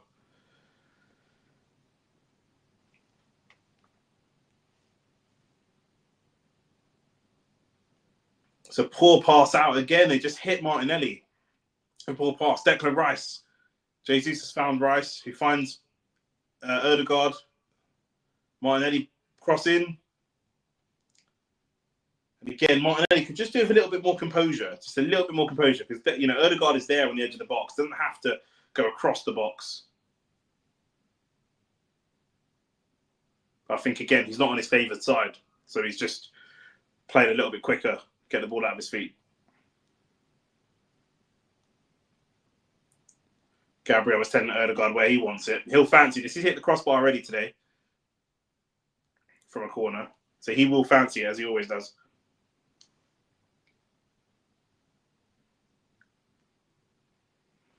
It just showed Nicholas Yover on the touchline, just orchestrating the corner kick. Corner comes in. Doesn't come to much, although Jesus is there on the edge of the box. We'll take the throw. It's gone for a throw. I think it's Mark Guehi's down, looking like he's got a knock.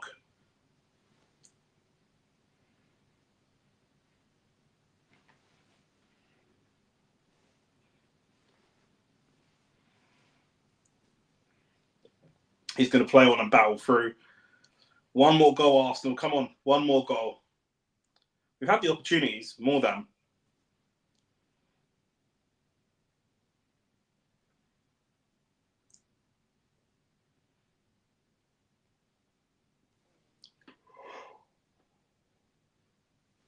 I think what Rice is doing today is what I want to see from him more regularly. And I think him not having a dedicated position is actually beginning to not hamper him, but sometimes he plays 6, sometimes he plays 8, and that's one of the difficulties. We forget Rice is still a player who's developing. And, when you've got these injuries in the team and he comes in and plays different roles, sometimes he'll be in the 6 and just screen. Sometimes he'll be in the 8 and be more progressive. And you don't know whether you're coming or going. It's so much easier to play one position and kind of just do what you do.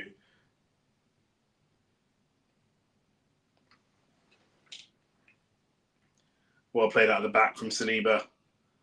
Rice, again, it's not the best pass from Partey, but Rice is under pressure and just deals with that pressure really, really well.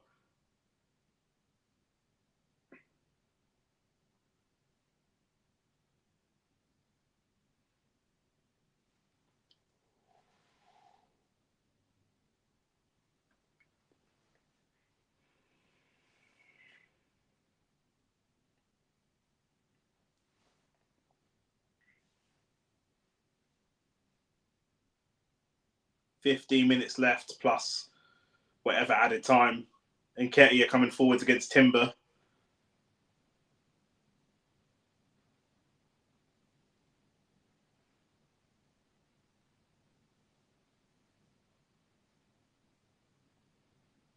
Ball over the top from Guehi. Gabriel gets a good head on it. Timber is a little bit isolated. What can he do? Oh, he does really well. He does well, to be fair. Oh, Saliba does well as well. Brilliant.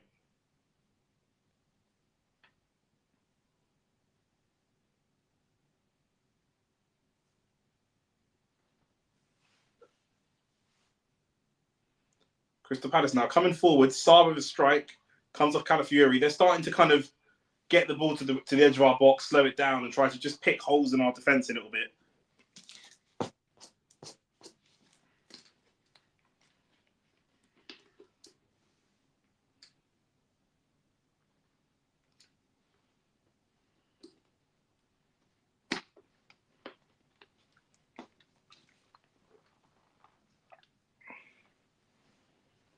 Partey does really well intercepting, but he runs into trouble.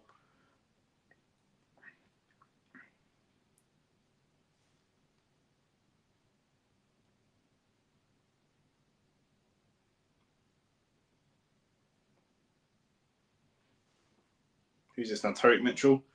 Mitchell's had an okay game as well. The beginning part of the game, anyway, he was doing okay. And Nketiah tries to touch and turn and spin, but just falls over under his own momentum in classic Eddie Nketiah fashion. We've seen that one too many times for Arsenal fans. We know all about that.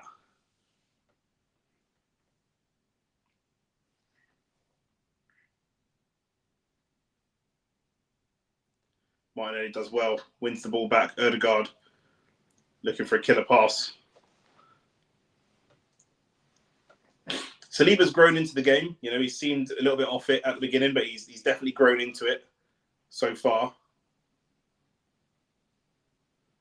Calafiori gets his way into the final third. Trossard. And Trossard just loses out.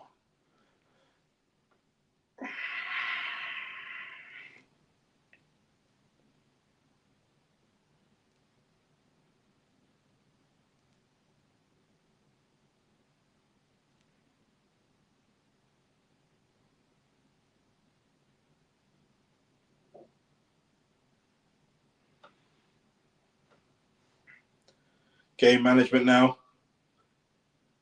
Coming into the last sort of, 12 minutes plus added time. Just see the game out. Let's not gamble too much. Obviously, take the opportunities if they're there, but let's not force it.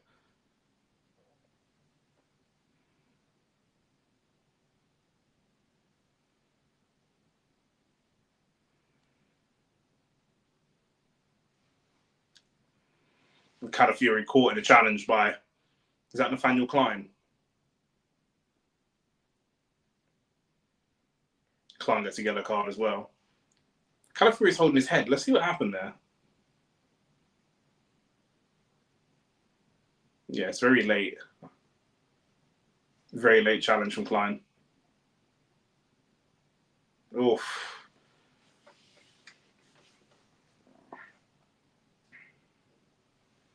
That's a dirty one. Calafiori definitely looks like he's in some pain.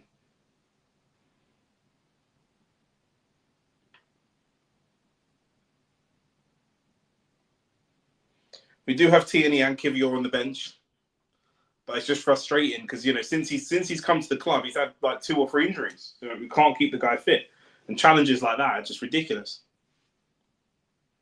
just unnecessary. He's never going to get the ball. You're losing 4-1 anyway, and this is what man are doing.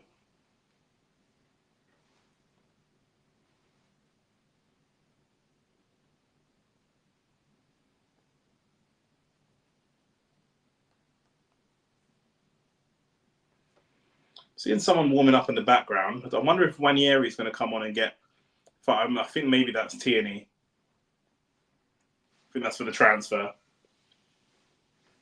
Yeah, no luck. Like, bro, it's just ridiculous. Like, man's just flying into challenges for a foul for no reason. He's never going to get the ball. He's not going to be a hero. Like, just allow it. Like, and he gets subbed off as well after that. He's an idiot, bro. And that young kind of academy player has just come on as well. He played against us on Wednesday. That's it, Caleb Kapora.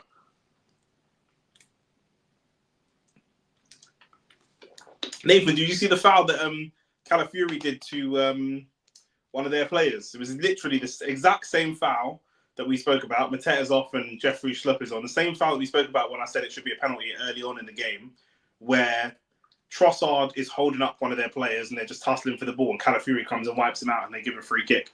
Same foul as the one for Martinelli, but they didn't give a penalty, but they gave the free kick. Calafiori's going to continue. Trooper. He needs the minutes, to be fair, because he's actually a baller.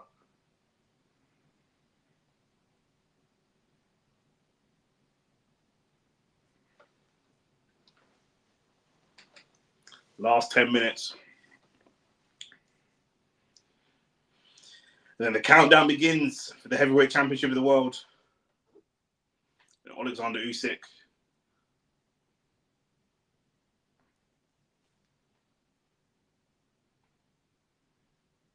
Ødegaard does well.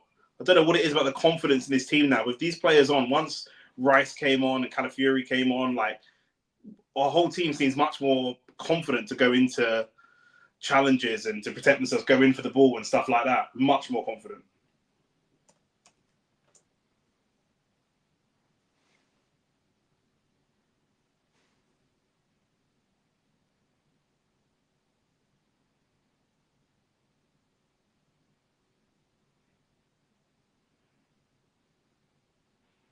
Timber cut the ball out well.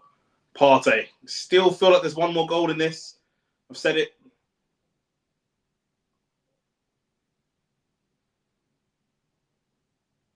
Said it a couple of times. We can score again.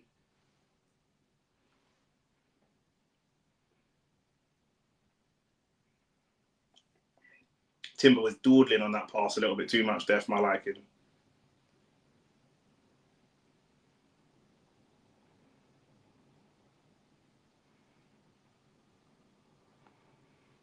Ødegaard, great touch.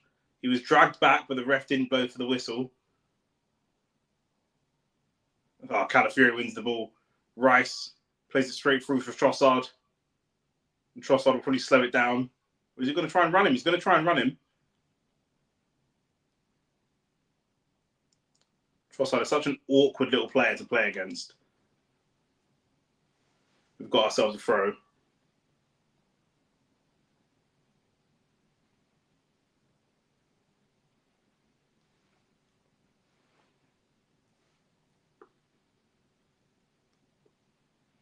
Come on, one more goal. Who knows if it comes to goal difference at the end of the season? Who knows? Rice has done really well just to lift that into a relatively dangerous position on the edge of the box. Martinelli. Timber again. Say what, if Saka was on, we would have scored another one. Not because he's like, well, it is because he's better, but like just the balance of Martinelli cutting onto his left. He just can't do it. Jesus up against Richards. It's got a little bit quiet, Jesus, but he had a very, very good first half. Rice takes the strike early. Oh, it's the goal. What a goal. What a goal for Declan Rice. Receive the ball on the half turn and be more progressive. That's what I said. Is that not why he's doing a little celebration? Come on, bro. This is what I want from Declan Rice. I've said it. He's has a couple of levels more to show than what he's actually shown since he's been at Arsenal. You can see that he's got the level. You can see he's got the ability. And he just didn't do it for some reason. This season, he's been so quiet compared to last season. But now, I don't know what it is. Maybe it was an injury or something. But he's just playing so much more progressive than he was previously. And this is what happens when Thomas Partey is in the team as well. Lovely goal. Lovely goal. Who plays that ball in? I don't know who plays the ball into him. He just receives it on the half turn, right on the line of the 18-yard box, and just slots it across the goalkeeper. And you know what makes it so perfect? It's Dean Henderson as well, who I can't stand. What a great goal. It's a very, very good goal. I think Henderson might even get a finger to it, but it doesn't matter. It's 5-1. 5-1. Brilliant, brilliant play.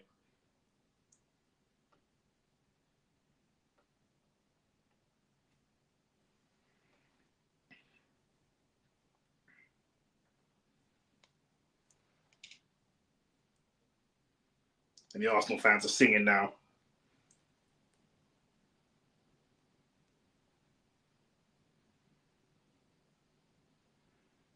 On comes Ethan Nwaneri.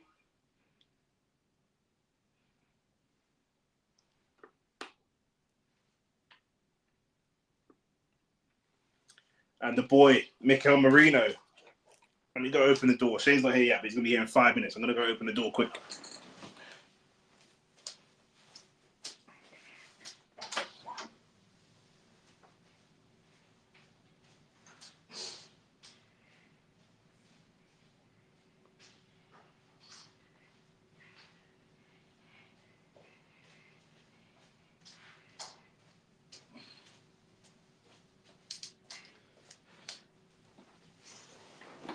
And Sky have given Jesus player of the match. What is that sleep celebration a basketball player's celebration? What player is that? I don't even watch NBA. I said it. I've been saying it for a long time. We have one more goal in us. Felt that way for a long time.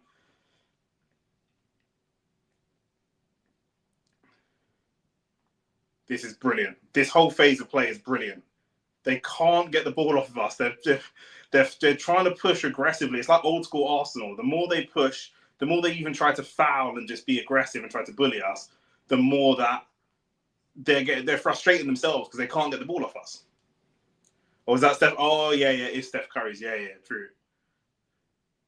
Maybe Steph got it from rice blood. Who knows? But you can't have curry without rice blood. Everyone knows that. Do you know what I'm saying? That's what it is.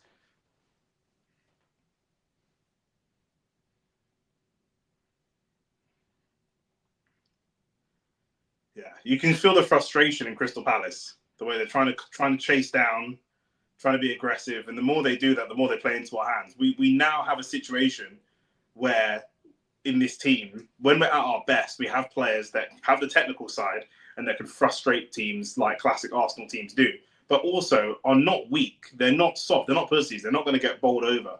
Next 6 games, Ipswich, Brentford, Brighton. I think Spurs was in there. You know, some big games coming up.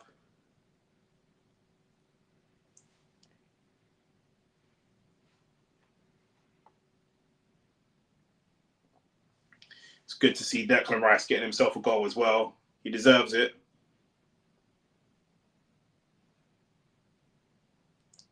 Now Arsenal just turning the screw of frustration, playing like a game of FIFA when there's someone that just annoyingly keeps it at the back, just to frustrate a team.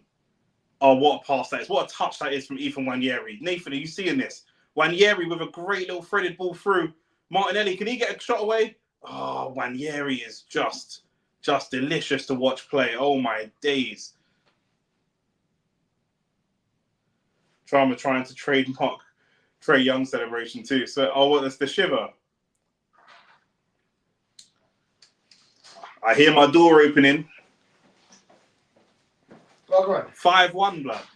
What's that? Yeah, bro. Are you still on stream? Yeah, of course. Well, I'll go on to the people then. Man like Nathan's here in the stream. What's the stream been like? So what? Decent, bro. You man, stay here, stay in the stream, innit? Stay around. A couple people came in and said you guys streaming boxing tonight. Yeah, stay around. We'll be streaming in like the next 35 minutes. Someone stopped me at Stratford Station earlier. He was like, "You're AFTV, innit?" And I was like, "Yeah." He's like, "You doing the fight tonight?" Yeah, just come in and start making noise. But I told the man not to phone me, bro. Man, them are trying to phone me because them man are trying to Arsenal. Bro, they're cooking today, bro. Bro, have you seen the game? No, bro. Bro, we're taking the piss, bro. Some of the football is taking up bare the space, but man, I don't even want to share the space in that. Oh, see. Nathan said, "Knew it was easy once it was free." Nah, bro, nah, bro. Cause remember, at 3-1, they had the goal that they've had a couple opportunities. Ooh. Oh, he dropped and hit his head on the ball. That's bad. He's like an 18-year-old academy product. Saar had the David Wright had to make the double save. Is Gabriel playing?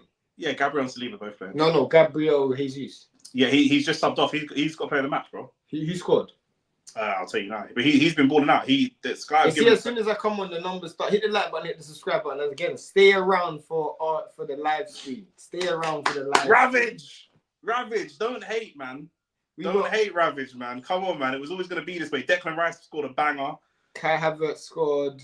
Jesus scored 2. Havertz scored. Bro, man, am I saying you were gonna get rid of him, bro? My man's slapping it, bro. Bro, he's a confidence player, bro.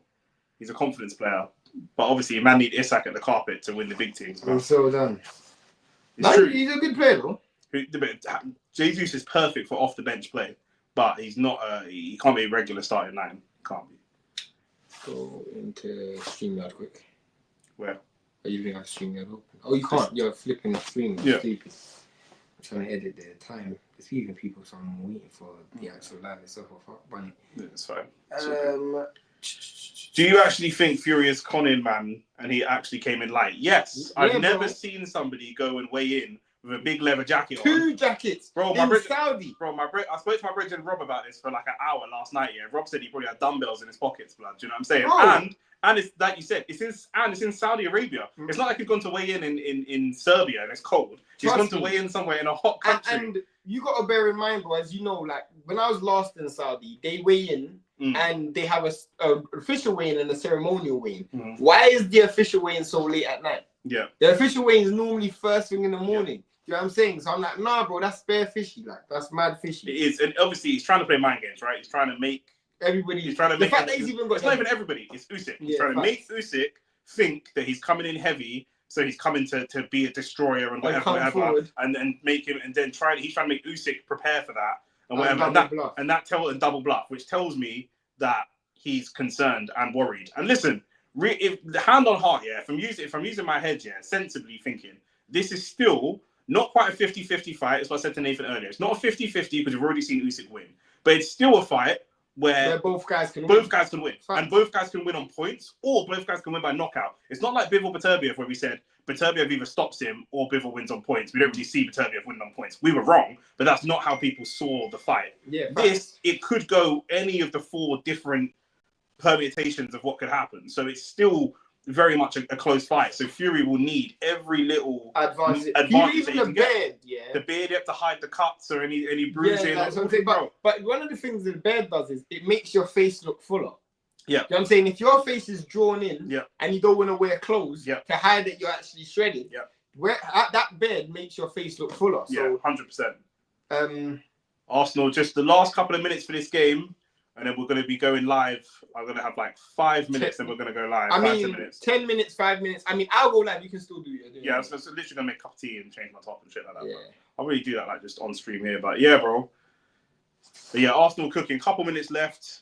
Nathan says suspect. Everything Luke Partridge does is suspect, bro. Is his surname's Partridge? Yeah. Is it not Fury? No, I told you this. His name's not Tyson Fury. I told you that. I told you. I didn't know his surname was Partridge. Bro, no, bro. These men are fake, bro. I didn't know it was Partridge. These men are fake, bro. Everything about them's fake. But hit the like button, hit the subscribe button. Yeah, run up the likes for the what's it called, bro? Yeah. Run up the likes. Send the stream to the man. Any of your friends that like boxing or anything like that, tell them to come in. I got big money on this fight as well. We're gonna be here chatting shit. We're gonna be here all the banter, everything. We're gonna be here. Like this one's gonna be. It's gonna be a good one. Have you eaten? No. I have to fucking buy this guy food. No, you don't have to buy me nothing. Buy this guy food. Rabbit said the only way he can win is box and move because Usyk can take power. He handled AJ's power easy, so Fury can't knock man out. I've never seen Usyk rocked. I've seen Usyk. Yeah, you see Usyk hurt. I've seen Usyk hurt. This is actually good play from Crystal Palace for a second, man. Huh? It's actually good. A little bit of a good play from Crystal Palace for a second. I've seen Usyk hurt. Usyk can be hurt, but he can. The scary thing with Usyk is he can make adjustments. Facts. He can. He's got so many things. There's so many different things he can do. Whereas Fury is not limited, but he's a lot more limited than Usyk. And the thing is like, if we're being real, when Usyk got hurt against AJ, the next round was his best round. Yeah. When he got hurt against Fury, I think he got hurt in round 6 against Fury. Round 8, Fury was all over the place. But that's also where they're similar, because you can say the same thing about Fury. When Fury's been rocked, he can come out and start to have a good round the next round as well. So they are very similar in terms of making those adjustments. But Usyk just has a little bit more in his toolbox. I think a lot of it comes down to like the first 5 rounds, whereas I thought the last fight was the last 5 rounds. I think a lot of it comes down to the first. Who establishes themselves because first. Whoever gets into a lead is going to try and cruise that back end. But this is where a great touch and turn from Ødegaard. Arsenal still looking for more goals. I want ruthless Arsenal. The ref, he's blowing the whistle. He's blowing the whistle. 5-1. Gabriel Jesus, player of the match. Man them. I'm going to switch off this live. Come and join us on the other live for the boxing. Like the video on the way out as well. I'm going to get Shane. Give me 5-10 minutes. Shane's going to go live. And then we're going to be over there. Yeah, so I'm saying, and Nathan will tell you all about how much money, what rounds, the predictions. We're going to break all of that kind of stuff down. Go click the link now. In fact, do you have the link in the... I don't think I do. You can get the link from YouTube still. Yeah, let me put the link here. You're going to put the link in. Go to the video now. We'll just be waiting. We'll be there in like 5 minutes. We'll be there in like 5 minutes.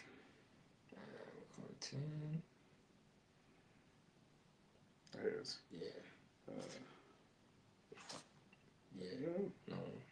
Yeah, get Trevor. Cool. Here's the link. I'm just putting it in the chat right now. Come on, V.